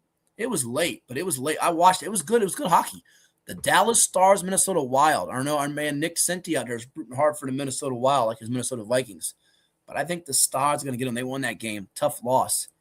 Speaking of hockey, what's a bigger surprise, Edward? Is it one of the number one? And they have, by the way, they go 1-4-2-3, 1-4-2-3. Is how their format is with the seeds, based on what I saw on the app this morning. 1 seed in the West, Vegas, trailing the Utah Mammoth, who got themselves a mammoth victory last night, 2-1 in its series. Or 2 seed in the East. You think of these guys they've had, the success of the Penguins, Evgeny Malkin and Sidney Crosby, down 3-0 to the Flyers of Philadelphia. Who saw that coming? The Penguins are used to competing for a spot in the conference finals or playing for the Cup. They're down 3-0 to their in-state rival from PA. Are you going that direction or the other direction? Well, as I assess this, Utah being an expansion team leading a very good Vegas team that has won the Cup. Coaching change, though. We went to Torts. They did a coaching change late in the year. Coaching change. Yeah, but 2-1 is not that hard to overcome. 3-0, hey, my Penguins, you got to win 4 in a row because one more loss, you're Penguins. Out. So teams you adopt. I'm going to take Pittsburgh being down is bigger surprise. The fact that they've really not been competitive in the last couple of games. The first one was 3-2 Flyers, 3-0 Philadelphia in Pittsburgh, and then 5-2 in the last one. I thought they put up a fight in that one. And now it's time to get swept. I think it's that one. I'm with you. I think it's Flyers and Penguins. Mammoth Vegas, I think, is going to be a 6 or 7 gamer. That one's not a shocker to me. I think that will produce a couple more overtime games for us all of a sudden. Then I won't be surprised if Vegas rallies to win it. Not surprised Utah won yesterday, but yeah, that one got me. That was a little surprising. And of course, you have the Montreal Canadiens, thanks to Lane Hudson's goal in overtime, taking on the Tampa Bay Lightning.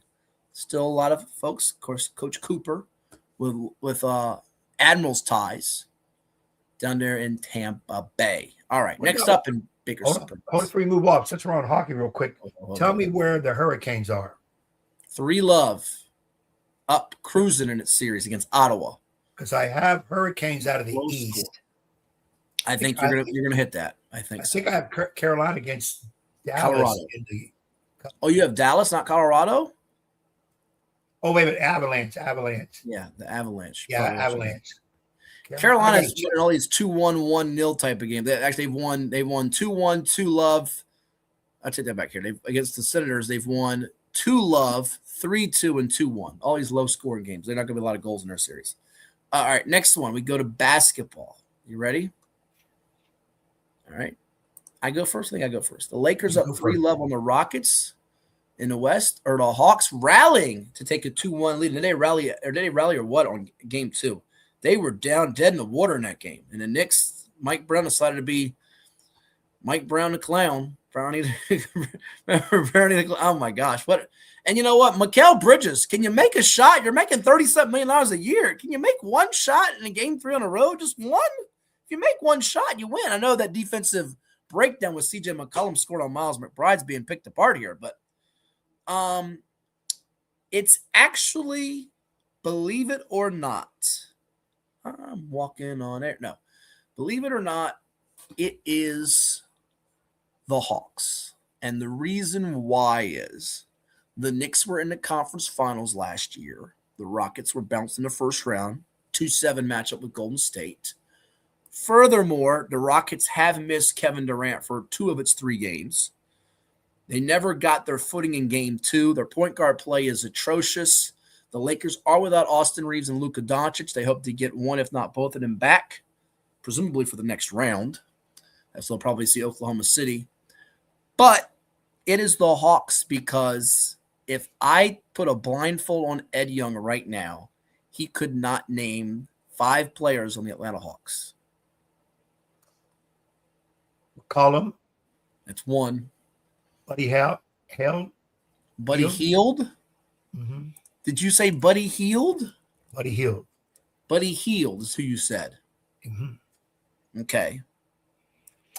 The big, skinny French kid that was a number 1. The big, skinny French kid. That's not a name. By the way, Buddy Hield has not played in this series. He's a 7.6 points per game guy. Has not played in the series. But he's on the roster, but they just haven't played him. Okay, I gave you 2, and you haven't given me a third name. They just, by the way, got the NBA's most improved player for the 2nd consecutive year. And, oh, by the way, congrats to Keldon Johnson of the NBA San Antonio Spurs. He of Parkview South Hill, Oak Hill Academy, Boo Williams fame for getting 6th man of the year. Happy for Keldon. Remember covering him when he was a little baby-faced 9th grader at the ODU camp. And the NBA's most improved player, Nickeil Alexander-Walker, that's 3. I gave you one there. Dyson Daniels got it last year. That's 4. You still can't name 5 guys on this Hawks team. They got rid of their best player in Trae Young. They got rid of him, and here they are. That's why it's the biggest surprise. They're actually better without Trae. They are. Yeah. They got a kid named Jones on that roster, young kid. A kid named, that's a nice job. Every team's got a kid named Jones. No, not necessarily true now. Oh, Johnson. Don't forget about Johnson, too. Yeah, you got Johnson. Joe Johnson's their best player. Yeah. Joe Johnson. By the way, no Jones on the team, and Jalen Johnson is one of their best players. But you couldn't name 5 guys, to my point. What do you think it is, though? Do you think it's the Lakers or is it the Hawks? What's the biggest surprise? Hawks. Okay. So you don't disagree with me. All right. Yeah, I'm going. I agree with you. The Hawks. Knicks going to find a way. Well, they're still in it. Houston's not winning the series with the Lakers. You can bet. Listen, if the Knicks win tonight, which I think is very possible, they can win that series in 6 or 7 games. Mm-hmm. But what they have validated is everybody's belief that Mike Brown is going to screw this up at some point, and I think that's the truth. It really is. Mike Brown can't win if he was the only one in a race. People, they destroy him. I like Mike Brown. Fans of Mike Brown. Ed Young likes Mike Brown. This guy doesn't. No, I don't dislike him. I'm just here to tell you he was the wrong hire, and it's not his fault, believe it or not. He didn't. I mean, he got the job, but people turned it down. They got rid of Tibbs, who didn't use his bench enough. Mr. Bench over there, Mr. Ed, is going to sub more than bench, man. How do you use your bench? But J.J. Everette learned real quick, didn't he? By the way, he didn't sub last year, and now he's learning to sub, and he's winning some games. Cave Springs' very own, Roanoke's very own. But Mike Brown is going to be the scapegoat here for what management botched in this situation. It really is management's fault. And he's a good regular season coach, but when the playoffs come, he gets a little tight. All right, our last one in bigger surprise, which is like more or less buy or sell, over under. Go ahead, you read that one. Matt's voice holding up for all 12 games of the PIT, or Hatfield getting a second plate at the hotel buffet following the games Saturday night. He, as we say in the business, crushed that special hospitality room, crushed it. I ate one time and didn't finish all the food. I hated to waste it, but it didn't ring a bell for me. Well, if you didn't finish it, that's wasting it. What's the biggest surprise? The voice holding up for all 12? The voice holding up for all 12. Going for the second plate of the buffet. Oh, man, that's a guarantee. Write it down. He's on plate 2 before he walks in the building. It felt really bad because I didn't want to be that guy that got the second plate. You waited till some other people went up the line. And yeah, I wanted to make sure it was clear. You didn't want to be rude. You want to make sure Lamar went up. Well, I want to make sure I got the go ahead. And once your buddy, the head of the coaches for the PIT, said it's okay, you don't have to lick the plate, I said, all right, I'm good to go. There you go. Our guy, Pat Doolin, baby. Yeah, I was ready to lick the plate. I was ready to do it. Nobody's looking. And look over that way. What's that over there? There you go. Lick the plate. There you go. But I'm surprised you didn't take it home. Take some home. Cover it up. It's funny you say that. Where was I? Somewhere recently. I was somewhere recently. But by the way, some places had that buffet. You take the plate home. But one guy, we got into an argument somewhere. I was at somewhere with the waitress that they wouldn't let him take the plate home. I was like, this is too funny. Anyways, that's going to wrap up bigger surprise. And we'll see if there's any more surprises in store for this episode of 757 Sports Talk, because we'll take a time out and come back with more. And they're watching where, Ed? One of the best places to be right now, the best, Kova Sports TV. Like, share, and you better subscribe. What makes a life a good one? Is it our adventures? Or the friends we find along the way? Is it the challenges we conquer together? Maybe it's the people's lives we touch every single day. So, what makes a life a good one? You'll have to figure that one out for yourself. What is more? Is it more reps, more strength, more stamina? We say it's all of that, but it's greater than just what's in the mirror. It's about improving your mental and physical health. More is a feeling of achievement, fulfillment, confidence. It's looking better, feeling better, being better, and it's our mission to get you there. Because here, you are more. One Life Fitness. Portco is your local nonprofit organization dedicated to economic empowerment through employment for people with disabilities. We focus on abilities, not limitations, providing on-the-job vocational support. Find your pathway to employment. Contact us or learn more at portco.org. Well, it's everybody's favorite time of year again. Time to prepare to make your annual donation to that infernal revenue service. And if you're like me, you need help. Help to keep that donation as small as possible. So get off your W-2 and call John Maynard at John's Tax Service. 455-6763.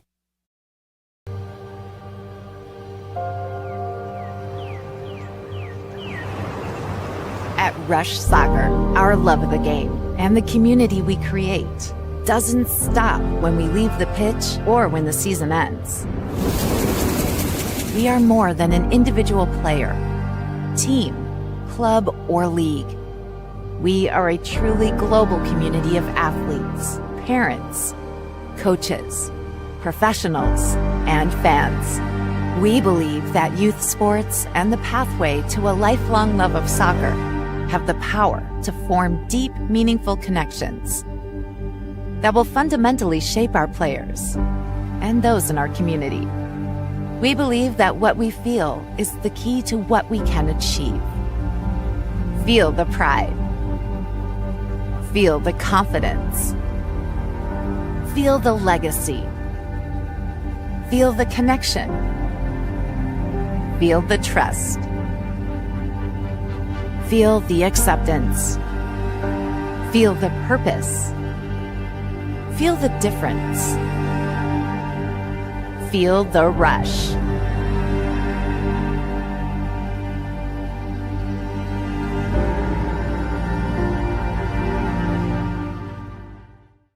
At Atomic Wings, we prioritize real chicken with fresh, all-natural, never-frozen ingredients, all packed with serious flavor. Order from over 15 awesome flavors at atomicwings.com. Hampton Roads has a long-running high school and college sports tradition. It's time to give them the spotlight they deserve. This is 757 Sports Talk. Here are Matt Hatfield and Coach Ed Young.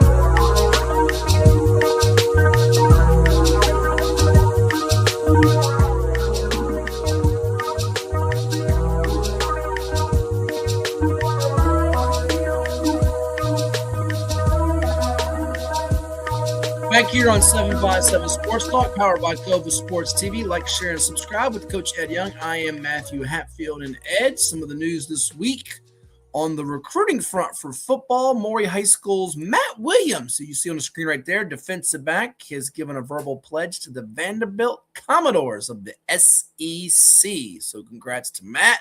Awesome first name. Rightfully so. Went first team All-State this year in Class 5. And kudos to him as he'll be playing in the SEC. Not the first or the last Maury Power 5 player on the football side of things, but a good get for Vandy. Yeah, that's tremendous in spite of his first name to get Vanderbilt. Now, let us remind the people out there, Vanderbilt, even though they're in the SEC, is probably the hardest academic school in the SEC to get into. Vanderbilt has high academic standards, but I say compared to Florida, Georgia fans can get on me if they want. So congrats to him. And you're right. He's the first of a few from that school that will be making commitments. I'm not sure if you saw it this week, but the Virginia High School League put out a missive. You know what a missive is, right? Usually something like a news information bulletin or something. It's a school advisory on the new transfer rule exception transition to high school, where the league staff put together an FAQ to help explain the new 9th grade transfer rule that takes effect on July the 1st. Would you like to see some of the frequently asked questions from this and the answers that the VHSL has supplied? I know you are dying. Absolutely. All right, he's dying, folks. We'll zoom in for Ed's viewing pleasure and yours too. What is the current rule regarding 9th grade eligibility? A student establishes eligibility in the high school where he or she enrolls as a 9th grade student. How is the new rule different? The new rule goes into effect July 1st, notes that a student must attend the feeder middle school for 8th grade in order to be eligible as a 9th grade student in the fall of 2027 if he or she attends a high school outside of the attendance zone where he or she resides. Just tell me when you want me to stop at this point. Question number 3, what if my student doesn't live in the attendance zone of the high school where he or she wishes to attend? The new rule states that for a 9th grade student to be immediately eligible at a high school outside the attendance zone where the student resides, the student must be approved to enter an academy or specialty program at that high school. We good so far, Edward? Hold up. Stop right there. There's the stop. He put up the stop sign. Green means go, yellow means slow down, and red means come to a screeching halt. There we are. We're red.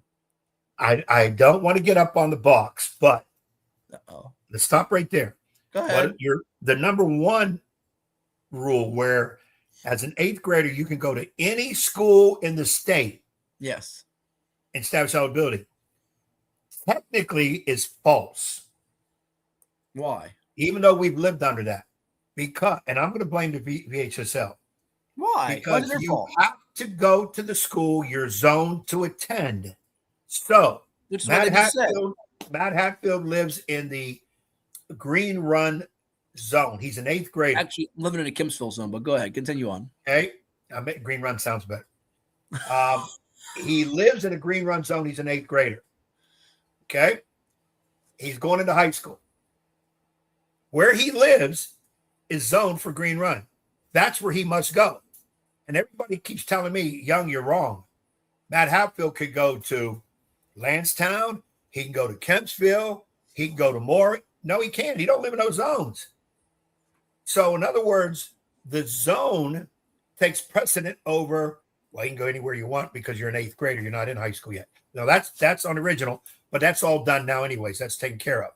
Now, going back to where I told Matt to stop, the only way you can go to a school outside is if you're going into their specialty program. Let me show. That's question number 4. That's number 4.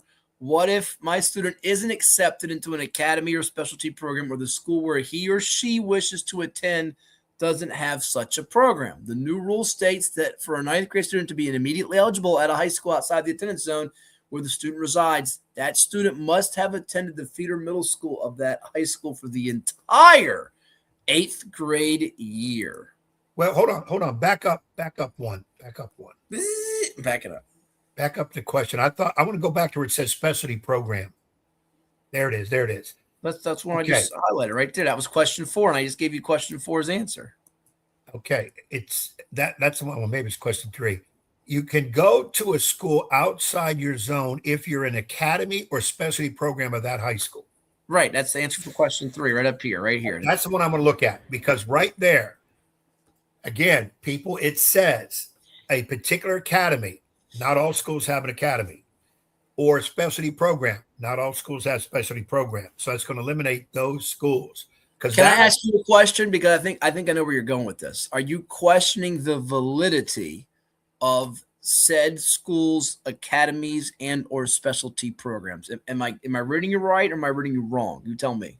If it's a legit, that's why I said the validity. A legit academy. School actually has this. What can I get? The beach schools all have an academy. Sure. All the beach schools. STEM programs, whatever you call it. Yeah. Okay, we'll use STEM program. Yeah. Okay, you get elected into the STEM program. You don't just walk into it. They take applications and then they tell you whether or not you're in. Sure. Okay, you get picked to go to the STEM program. So that's a legit academy at that school. Okay, you're in the STEM program. Now, let's say 2 weeks into the STEM program, this ain't for me. I'm getting out of it.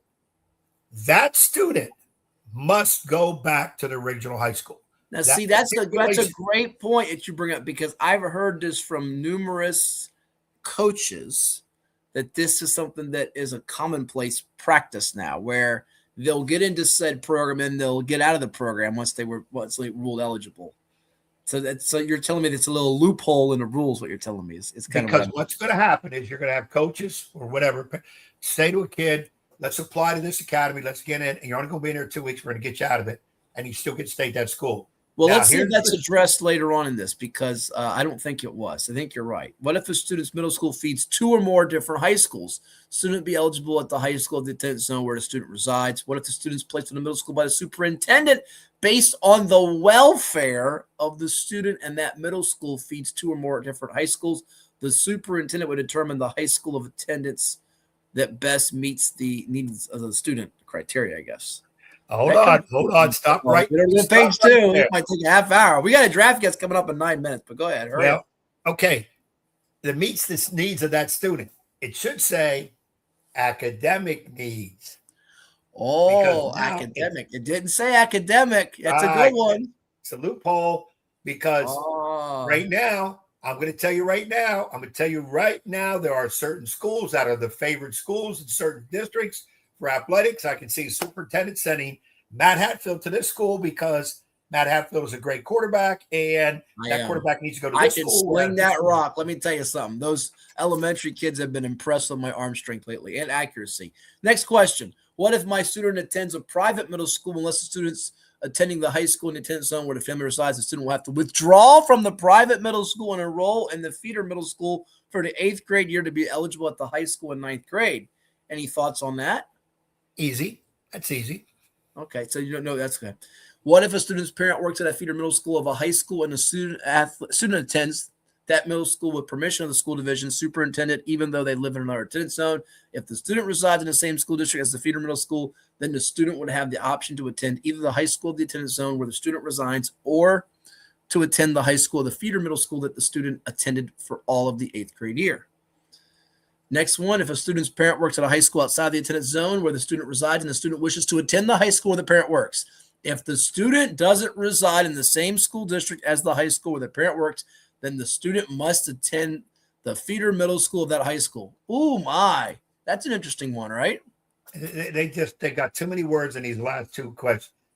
I'll tell you right now, there are a lot of school districts that say if a parent works in this school, their kid is allowed to come to that school. Now, does the VHSL step in and say, okay, they can go to that school, but they can't play athletics? Here we go. Well, based on this new transfer rule policy, it would be a problem and could be flagged for ineligibility. Let's see. And then our last, we got a bunch. We have 3 more, actually. So the last 3, if the student doesn't reside in the same school division as where the parent works at the middle school or high school, that student would have to receive permission from the school division superintendent to attend the feeder middle school for the 8th grade year in order to be immediately eligible in the 9th grade year. So the superintendent can basically be the waive of this. Go find a super and he or she will waive it. Can a student who resides outside a school division have permission to attend the feeder middle school, participate on the high school's JV teams? Currently, 8th grade students who do not reside in the attendance zone of the high school are not permitted to participate on the JV teams at that high school, which would be a change from previously. And then lastly, as a student who's in 8th grade that has not attended the feeder middle school of the high school where he or she wishes to attend affected by this new rule, and that is no. It's established or it goes into effect on July the 1st. So there are some 8th graders that would be breaking this rule, but it's not into effect until July 1st. So there you go. That wraps up the Virginia High School League's latest missive that Ed chuckles about. I hate to laugh too, because it does feel like it's a lot of talk. We'll see how stuff's enforced. The more words you put into law or rules, regulations, the more loopholes you create. I read all that and I just want to come back and say, you know what? The month of July, you can go wherever you want. Once July's done, you must go to the school that your living arrangement where your parents live is where you go to school. Can I give one final parting shot on my side of things with this? Go ahead. All of this yakety yak, which is essentially what it is, yakety yak. And don't talk back. Yakety yak, don't talk back. All this dribble, I'll call it dribble. This is just ammo for all these boarding schools, private schools. I'll say it. I don't care if I get in trouble. The St. James Academies of the world to use as a recruiting tool. And my reasoning is they'll say, look, this is what you got to go through here to get little Johnny, little Susie, whoever eligible. Come to our facilities. We'll take care of you. We get you developed. We get you recruited. We get you seen. True or untrue, you can't prove or disprove it. I'm not saying it is or isn't the case.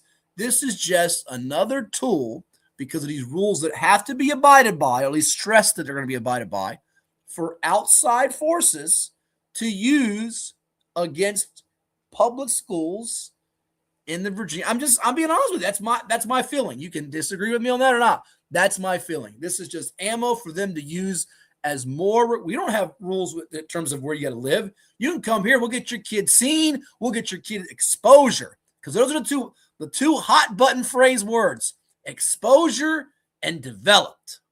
They'll get you that. And listen, the kids didn't get it. It's never the kids and their hard work, their blood, sweat, and tears equity. It's always the adults that do it to get your kid seen. They're doing it for your kid, not their own game, for your kid. That's how good-hearted they are. Wink, wink. All right. I said my piece.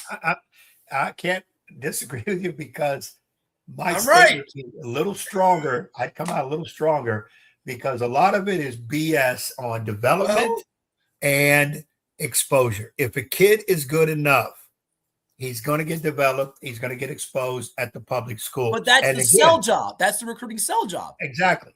VHSL, and I told these guys this, you can't get out of your own way because you're making it harder. You're making it easier for private schools to take public school players. And you're putting the cart in front of the horse, because what are high schools? We're academic minded. Okay. The athletics is supplemental. Okay. It's extra. Okay. Coaches get paid. I make $4,000 as a coach. That's the whole year before taxes. Okay. As a teacher, I would make way more than that. So that tells you at teacher, academics more important. Some places coaches make $100,000 because the athletics is more important. They hope the academics is good. Let's get these kids on to college. When you make all these crazy residence rules and where they're eligible, it's stupid. The bottom line is the kid must attend the high school where they're zoned for. And here comes the parent. Well, that basketball program sucks. I don't want him going there. My kid's 6'8". He's got talent. He should be able to go where he wants because basketball. You're putting the cart in front of the horse. It's academics. Now, you have parents will say, well, I don't want my kid going to high school, this high school, because their academics suck. The teachers suck. What? No, I'm tired of all this moving around. And I keep telling people I'm a product, 12 years private school, Catholic school, but I've been a teacher forever in a public school. Public school is good, as good as most private schools. Most private schools have less kids.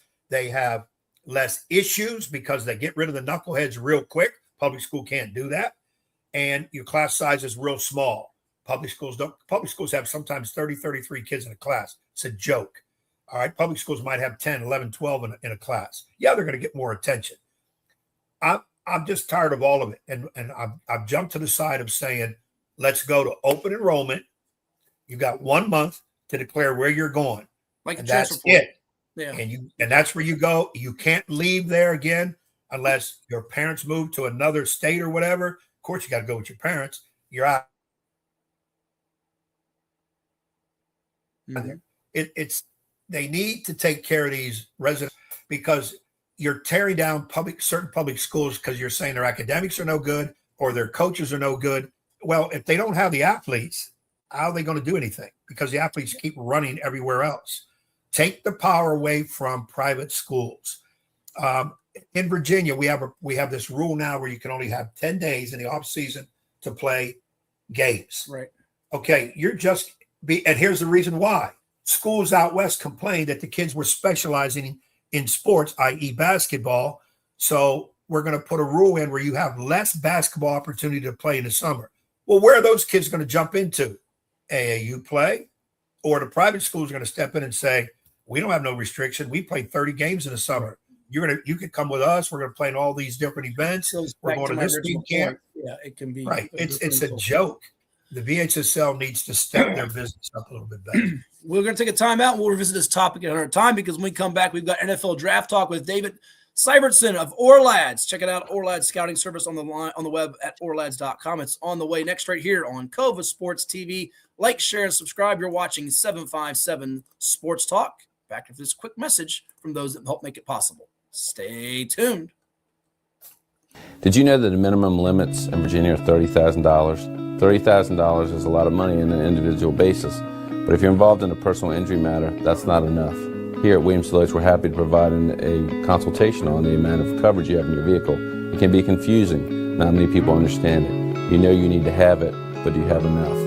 Give us a call today at 757-547-5555 so we can help you prepare in the case of an automobile accident or any other personal injury matter that you or your family may find yourself in.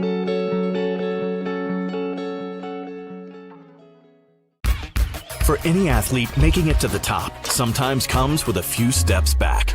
That's why there's CHKD Sports Medicine. Advanced diagnostics, treatment, and rehabilitation for sports injuries, just for young athletes like yours. What's up at DQ? Oh, just the best deal ever. The $7 bacon cheeseburger meal deal. Bacon cheeseburger, fries, drink, and a sundae. No time to be modest. It's all full size for just $7. Right now at DQ. Happy tastes good. Hampton Roads has a long-running high school and college sports tradition. It's time to give them the spotlight they deserve. This is 757 Saturday Sports Talk. Here is Matt Hatfield.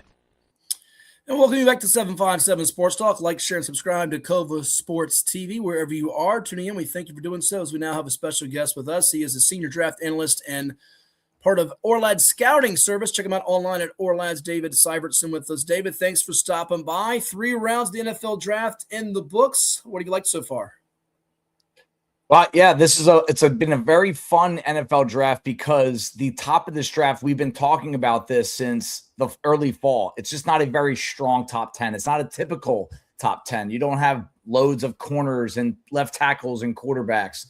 So you kind of throw out that positional value talk that gets a little too redundant this time of year. And it just made it very unpredictable. Where linebackers and safeties and running backs, positions that you normally don't see drafted very high, they went off the board high. And now we're seeing, I think, NFL record 9 tight ends taken in the first 3 rounds. And we're seeing teams trade 3 or 4 picks for a 3rd-round wide receiver, including a pick next year with the Giants did for Malachi Fields. It's been a very interesting year. Yeah, we see this run on different positions over the years. Sometimes it's pass rushers, the premium on offensive tackles, DBs, etc. This year, in particular, the tight ends. Let me start with one of them. Kenyon Sadiq goes to the Jets 1st round. He had Oregon. Last year, they didn't take the tight, or recently, I should say, the last couple of years, Brock Bowers was on their racket. They didn't take him. What do you make of that choice? And they're one of the teams that had multiple picks in the 1st round. If you were doing grades here and early on, the winners, losers, would they be a team that's on the winner side, loser side, a little bit of both? How about them and that choice of a tight end there with Sadiq? Yeah, they would be on the winner side, and I'm going to tell you why. We all know that the Jets, the future quarterback, is not on this roster yet, and there was no point in reaching for a Ty Simpson. So what's the best route to take? It's build this nucleus that can support the young quarterback that you don't have yet next year. So there you have Garrett Wilson. They trade up Omar Cooper at the end of the 1st round. Kenyon Sadiq playing behind a very solid young offensive line. I mean, this is a really good, inviting situation for next year's quarterback, which they'll likely get in the draft to walk into. But in regard to Sadiq in particular, I thought Sadiq was one of the most dynamic playmakers in this draft because of he weighs 240 pounds. He's in the 4.4s. He jumps out of the building. But what I like about his game, and what you normally don't see at tight end position, at the F tight end, the guys that are moving around the formation, this guy is physical. He is a try-hard blocker. He can break tackles after the catch. He's still kind of a little rough around the edges in terms of being a fluid player. That's why he's not Brock Bowers. That's one of the first names I thought of when I watched him over the summer last year. But while he's not at that refined level yet, he does bring more to the field than just speed and playmaking ability. The guy can get down the field. He can make things happen in the screen game. And ask Abdul Carter if Kenyon Sadiq can block, because he put him through the floor a couple of years ago. That's right. Big matchup they had there as part of the Big Ten showdown. Looking at David, the Arizona Cardinals, this is where the draft sort of got underway. We knew first would be Fernando Mendoza. Second would be one of the 2 pass rushers for the Jets at either David Bailey of Texas Tech or Arvell Reese of Ohio State. Reese ends up dropping to the Giants at number 5, so it's Bailey the pick 2. The Cardinals go to 3. Earlier in the show, Coach Young and I were discussing, he thought it was a surprise to an extent about Jeremiah Love from Notre Dame. Best running back some feel could be as good as any player in this draft, but the Cardinals take him at 3, and it kind of leaked out by draft day that he would be the pick there potentially. What do you make of it? Because my feeling is the player, no issue there, but they take him at 3 with the investment they made on both Connor and Algier, and they could have maybe waited to get him or done some other things. What's your feel on the Cardinal strategy as they come back in round 2 and get Chase Basante's offensive guard, and then in round 3 get the quarterback and Carson Beck? Yeah, what the interesting component to picking Jeremiah Love at 3 overall, whether you believe in the positional value talk or not, I personally don't. I'm all about taking running backs high in the draft, but taking him that high at 3 overall, economically, because of the predetermined draft slots with the contracts, the rookie deals, he's the highest paid running back in the NFL right now. He's making more than Saquon Barkley, Derrick Henry, because of where he's being drafted. And that's a really interesting component variable to that decision. And I know Arizona had to think about it, but at the end of the day, the objective is to find players in the NFL draft that are going to help your team get better. They need explosives. Is their backfield a little crowded? Yes, but it is a position that it is pretty easy to rotate these guys in and out. And Jeremiah Love has that Christian McCaffrey type skill set where he can run routes. He can line up in the slot. You can put these guys on the field at the same time. And I'll tell you what, that Arizona backfield last year, I mean, they were getting guys off the street. So at some point, you're going to say, hey, it's a position that has a lot of high volatility because of the injury risk. So I have no problem with Arizona taking him, and he was the best player in the draft. And that Arizona offense needs help. Jace Basantis, a former tackle, moved inside the guard. That's what we thought he would be at the next level. Struggled with penalties early in his career, but a really good athlete, a speed to power type, not the biggest, but he plays violent. I thought I liked his tape against Miami in the playoffs last year. He plays at a high level against his best competition, something that we always look for in evaluation. And Carson Beck, this guy's an NFL quarterback, whether you like him or not, whether you think he's got a little overrated in the early days at Georgia. He's big, he's fast, he's got a good arm, he's accurate, he knows the game. Do I project him to a starter level? No, but that's not where you drafted him. You drafted him to be your number 2 guy eventually, and I bet we'll see him start games here in 2026. Yeah, you expect him to eventually supplant Jacoby Brissett, who's that typical journeyman type. And the Cardinals, you see the commitment to the run game now because they get the guard in round 2, and they've not really had that. Even going back to the days when they had Kurt Warner slinging it to Larry Fitzgerald and Anquan Bolden, they had Edgerrin James brought in. They've never really been committed to the running game. Beanie Wells, Tim Hightower, now it might be a change in philosophy there. Let me get your take too, David, because you guys do great in-depth analysis, which we'll get to. Folks can find out on Ourlads about value just in general, because the biggest surprise to most in this draft was that of Ty Simpson going not so much in the first round, but top 15 to the Rams, a team that has the reigning MVP and Matthew Stafford on its roster now. In terms of value picks, was there one that was too big of a reach or one that was a huge steal in round 1 for you, a player, a team? And what do you make of Simpson to the Rams in the top 15? Yeah, Simpson to the Rams. I did think he was going to go in the top 15. I didn't think it would be to Los Angeles. I know that they had talked to him and he was watching Matthew Stafford in the days leading up to the draft. But to me, I don't love the decision. I'm fine with taking a quarterback that high. He only started 15 games in college, which is a very scary number that just does not project to the NFL well. But you are in Matthew Stafford's last season potentially. And we saw this with the Packers back in the day. It worked out with them. But you almost want to put every single one of your premium assets into making this team better so that you can, if you get to the Super Bowl, you can win it. And sometimes it does come down to that one player, that one pass rusher, that one lineman.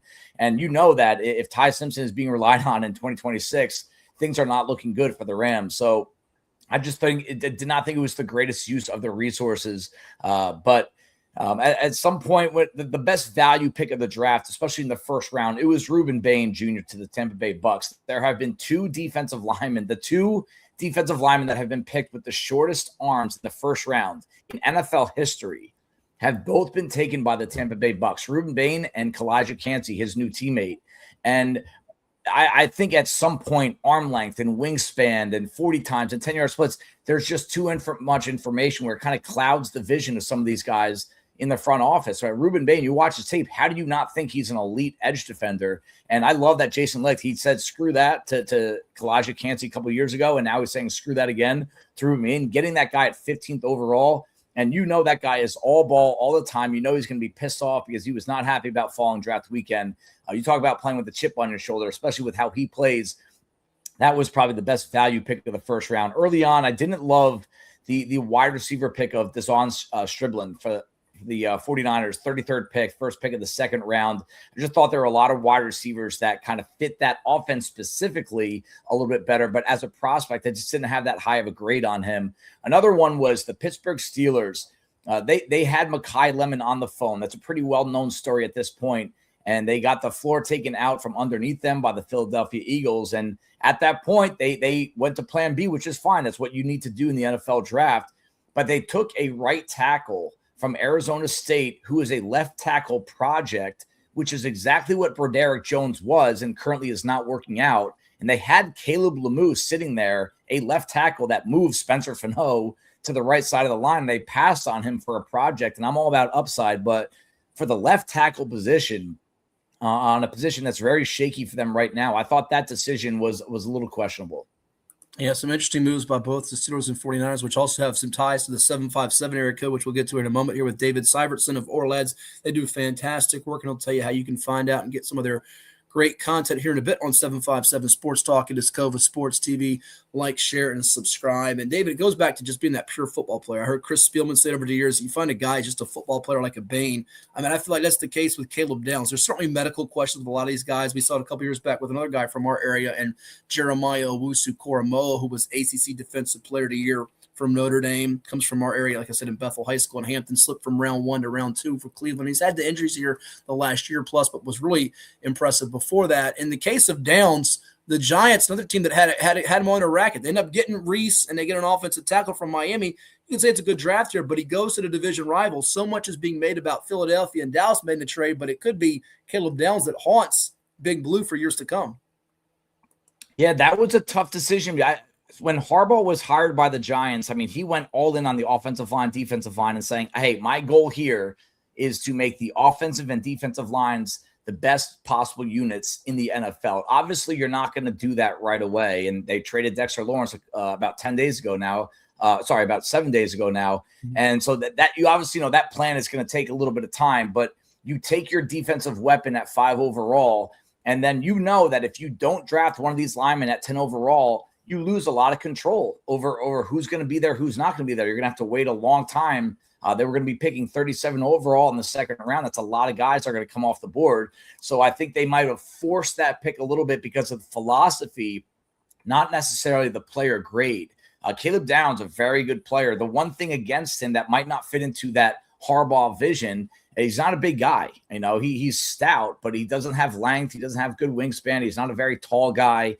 And some of these safeties that have had a lot of success under him in Baltimore, they had a little bit more size to them. So I think it just came back down to philosophy that the Giants really needed to say, hey, we got to fix this right guard spot. This could be our right tackle of the future. We can find a safety at any point. They have a full safety room right now. They went pretty hard there in free agency, not guys that you're going to make long-term plans around, but it wasn't a vacancy on the current roster where you could have said that about the right guard spot. Oh, it's an interesting perspective there. I hadn't thought of it that way here. David, going back to the Niners and the Steelers, they took a couple of guys from our area, our neck of the woods, in the case of San Francisco, drafting running back Kaelon Black from Indiana. He grew up in Virginia Beach, went to Salem High School, played for JMU, helped Kurt Cernetti's Hoosiers win a national championship. A little bit of a surprise because you feel like he's not the type of back they get, like the Christian McCaffreys that have that receiving value, but he's a good runner. And then Daylen Everette goes to the Steelers, defensive back from Norfolk, played at Georgia, was in a lot of big spotlight games. Pittsburgh adds him to try to bolster their secondary more. Your take on those two guys is sort of a multi-pronged question here when you throw in a couple more guys from our area. Karan Prunty, a defensive back from Wake Forest out of Portsmouth, and then also the running back Katron Allen from Penn State out of Norfolk. Any of those four guys jump out at you as most impressive? And what'd you make of what Pittsburgh and San Fran did taking those guys in round 3? Really felt like a big surprise in Black's case. Hey, look, I mean, when San Francisco takes a running back in the NFL draft, pay attention. And they know how to get the production out of these guys that are kind of picked later in the draft. Was it a surprise? It absolutely was, because this was a combine snub. The NFL scouts and teams, they weren't really requesting to see him at the combine, even though he really kind of put that Indiana offense, him and Mendoza put that offense on their backs down the stretch. I think he ended with 4 straight 100-plus yard games, and vision, contact, balance. These are really big-time traits for a running back to grade out well in, and that's exactly what he did. So to get a guy that was not invited to the combine in 3rd round, that does not happen often. And the fact that he was the 3rd running back in this class taken, number 3, is a really impressive. I love the scouting that San Francisco did with that kid. We had a 5th-round grade on him. I did think he'd be drafted, just not that high, but I like the pick. I like the fit. And again, it's not always about the prospects. It's about what situation did they get drafted into?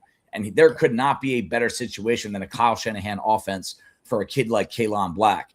Daylen Everette, another corner that I like, 3rd, 4th round grade on him, going to the Pittsburgh Steelers where they go after those long, rangy, fast playmakers. Not a guy that had a lot of volume when it came to quality plays, but he played big in big moments, and that matters. He can kind of keep his pulse low, his heart rate low in these big games against the best that the college football had to offer. And he's a physical kid too. He kind of just looks like a Steeler, plays like a Steeler. I bet that kid's going to be starting for them by the end of the year, and I mean that. I think he's going to be starting opposite of Joey Porter just because of how NFL ready he was on tape. Katron Allen is the guy that I think will come off the board among the guys that you said. It could be here in the 4th round. I actually had him as number 6 back in this class. I thought he was going to be a 3rd or 4th round pick, but we're seeing the running backs kind of just get overlooked at this point. But I think we're going to see a run on them in round 4, I believe. Keep an eye on a team like Denver, who just has they lack some size, lack some power in the backfield. J.K. Dobbins is not a guy you can rely on all year. We all know that. And they just don't have much behind some of their RJ Harvey. So Kaytron Allen can kind of fit into that mold. I don't think the corner from Purdue is going to get drafted. We're probably going to kind of look for him in terms of where we're going to see him get picked up after the draft. Good deal. Good deal. Before we let you run here, last two for you, David. We thank you immensely for the time here. Is there a name or two as you look through it? You come through rounds 2 and 3, and there could be 1 or 2 names coming up here, rounds 4 through 7. I know McCoy slipping is a big deal to a lot of folks here, and his value there that you feel like can be a splash player and make an immediate impact for a team. What's your view on a couple of the steals or sleepers that have been chosen so far, or will get taken today, perhaps? Yeah, I mean, a guy that got drafted, I'm going to stick with the Steelers here because as much as I didn't like what they did in the first round, what they did in the second round, and Jeremy Bernard, Alabama wide receiver, measures in around 6'1", around 205. I think he plays close to 210. He's a gadget guy, and he's not an undersized gadget guy. He can line up in the backfield. He can line up in the slot. He can line up on the outside. He does not drop the football. He had a historically low drop rate. And he's one of the best tackle breakers after the catch. I mean, the guy does not go down on initial contact. And if you care about this stuff, I personally do. The guy blocks his butt off. He's the best blocking wide receiver in this draft class. And again, just a Steeler-type player there. Someone that I think is going to remind a lot of those guys of Hines Ward in just terms of what he did on surface level, but also kind of behind the scenes to make that team a winning team. And another round 3 pick that I like is Oscar Delp from the New Orleans Saints, a guy that got overlooked at Georgia because he was supposed to be the Brock Bowers replacement. But the problem with that was the quarterback play dropped off a cliff after Brock Bowers graduated to the NFL. And I really do think a lot of people don't understand how good this kid is. And the New Orleans Saints getting multiple new weapons for their new star quarterback in Tyler Shuck is going to be something that we're going to look back on this draft to see Jordan Tyson, but we're also going to talk about Oscar Delp because that kid's going to be starting tight end for them. And that was a position that just kept on dropping the ball. Juwan Johnson led the NFL in drops last year. This is not a reliable pass catcher. Delp can catch the ball. He can run. He can block. And those are 2 guys that I think we've heard in round 3 that we're going to be hearing pretty soon in the NFL career. Superb insider analysis from David Syvertson of Ourlad Scouting, senior draft analyst. Before we let you run here, David, any grand takeaways from this year's draft? Is it an unusual draft or an outlier? But I think 11 of the top 31 slots were all trade involved. I think it was maybe 8 trades in that. And then follow that up with tell the folks what they'll get when they subscribe to Ourlad. You guys have been doing great work for many, many years. I know Dan Shanka heading up for many years. We know him from our radio side of things. Tell the audience what they can get when they subscribe or check out Ourlad's. Yeah, I mean, I would say just the theme of this NFL draft to me is, and I could feel it shifting in NFL media. I think we got a little too wrapped up into analytics in the NFL. And we can go into the whole, passing on field goals on 4th down. We could say going for it on 4th down from midfield instead of punting. Or we just get a little too much talk of, hey, running back shouldn't be paid. Safety shouldn't be drafted high. You should overdraft tackles and overdraft cornerbacks. Stay away from the tight ends. I mean, these tight ends, if you do a good job, look at how much 13 personnel, 3 tight ends on the field is becoming more and more the norm in the NFL. And it's actually changing how teams play, how they run the ball, and how do you defend the run. To me, it gets a little too much overkill with trying to figure the game out. You got to let the game come to you. You got to pick good players. You got to develop them and stick to a philosophy rather than just saying, hey, running backs don't deserve to be drafted high. Safeties don't be drafted. They can make huge impacts in the NFL. So I've never bought into that. I think we're starting to see that shift in this draft class alone. Our lads, we have an insider account that if you can go to the website, go to Our Lads Insider, and you get the website ad free, right? And we are the most used depth charts in the business, and our depth charts are being updated by the minute here at NFL Draft Weekend. It's something you really want to have at your disposal. You can get all the website ad free. You also can get access to our NFL Transaction Wire, where by the time you read about it on Twitter or email newsletter or somewhere, wherever you get your information, we've already put it on there. We're ahead of the curve there. So if you want to be ahead of your buddies, whether it's for NFL knowledge, discussions, fantasy football, betting, we have all that information before everyone else, and it's on that Our Lads Insider account. We also have an Our Lads newsletter that goes out every Monday and Friday morning. One of them is more draft and college focused. One of them is a little bit more NFL focused, and that's for free. You can subscribe to the newsletter at ourlads.com. I can't tell you how many times over the years I have looked up y'all's depth chart to see who the backup quarterback is or defensive back or whatever it is over the years for teams, but you guys do awesome stuff with that depth chart.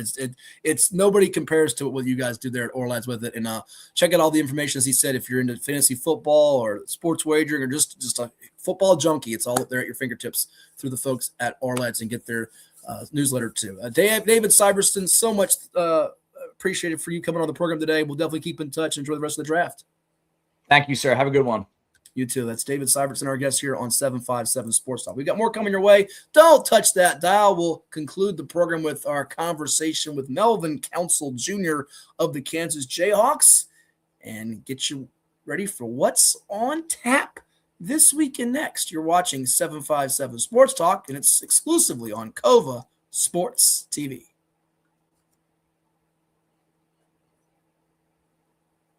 What is more? Is it more reps, more strength, more stamina? We say it's all of that, but it's greater than just what's in the mirror. It's about improving your mental and physical health. More is a feeling of achievement, fulfillment, confidence. It's looking better, feeling better, being better, and it's our mission to get you there. Because here, you are more. One Life Fitness.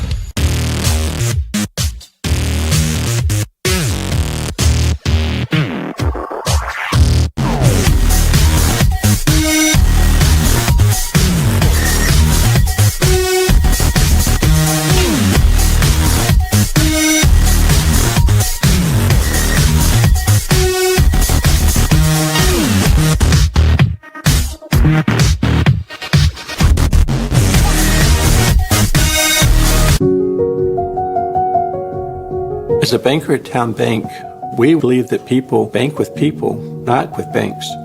You're looking for an actual personal relationship, and that's what you get at our bank.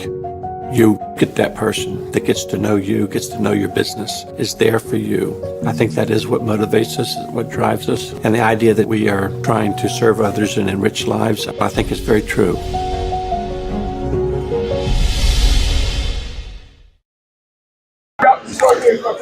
All right, with the Mellon Parker Most Outstanding Player of the Portsmouth Invitational Tournament, Kansas guard Melvin Council leading his Portsmouth Sports Club team to a 93-86 championship win with 24 points, 8 rebounds, 5 assists. Congratulations, Melvin. How's it feel to win this championship? Is this one of the pinnacle moments in your basketball career thus far? Yeah, it feels amazing. You know, not winning March Madness and had another time to showcase my talent at this great event, and I'm glad we came out with the win. I've heard you reply to other reporters here about what you want to show, that you're a pass-first type of guard. You led Kansas in assists this season with some other talented guys on your roster. Trey White, who was in this event, Floyd Badunga, Darren Peterson is projected a top 10 pick. How much of that experience playing for Bill Self and the Jayhawks help you for this moment and what's next in your journey? Just playing at the big stage, at the Power 5, Big 12. It was a great atmosphere, just coming out knowing that everybody want to win, everybody want to go to the G League and be able to oversee. So it got me ready for this tournament. Sure, and you're one of the guys, I think there are 64 participants, 52 guys that have been at various schools, more than one in their Division I college basketball careers. For you, from when you first got to college to now, where have you improved the most and grown in your opinion? My ability of talking, being a leader. How did you win this championship game tonight? What was the key for you specifically in your whole group? Just playing how we played 2 days ago, playing for each other. For a basketball team at the professional level, whether it's NBA or wherever, what are they getting in Melvin Council? Why would they want to get you, in your opinion? They're going to get a dog. I'm going to work 110%, and I want to check the best player. Sure. Who are the guys you study when you watch pro basketball and you say, I like what they do and I want to put it in my own game? Who are the guys that kind of impress you the most or appeal to you that you like and try to, model on the court? My father. Yeah. Really? Yeah. What did he teach you? A lot. Just being strong with the ball, knowing the reads, playing my game, don't let nobody speed you up, and knowing where my spot's at. Mm-hmm. You come to this event, I know a lot of guys will turn in the opportunity for you. How meaningful was it, and did you come away with what you wanted to accomplish? Yeah, most definitely, and I'm glad the 8 guys that I'm with, we're going to have a long relationship, and hopefully each one of us get a contract. And lastly, any message you would send out to those that follow you and root for you closely, what it means to you, those that give you that support? I appreciate you guys, and I love you guys. That's Kansas guard Melvin Council. He's the MOP here at the PIT. Congratulations. Thank you. Hampton Roads has a long-running high school and college sports tradition. It's time to give them the spotlight they deserve. This is 757 Saturday Sports Talk. Here is Matt Hatfield.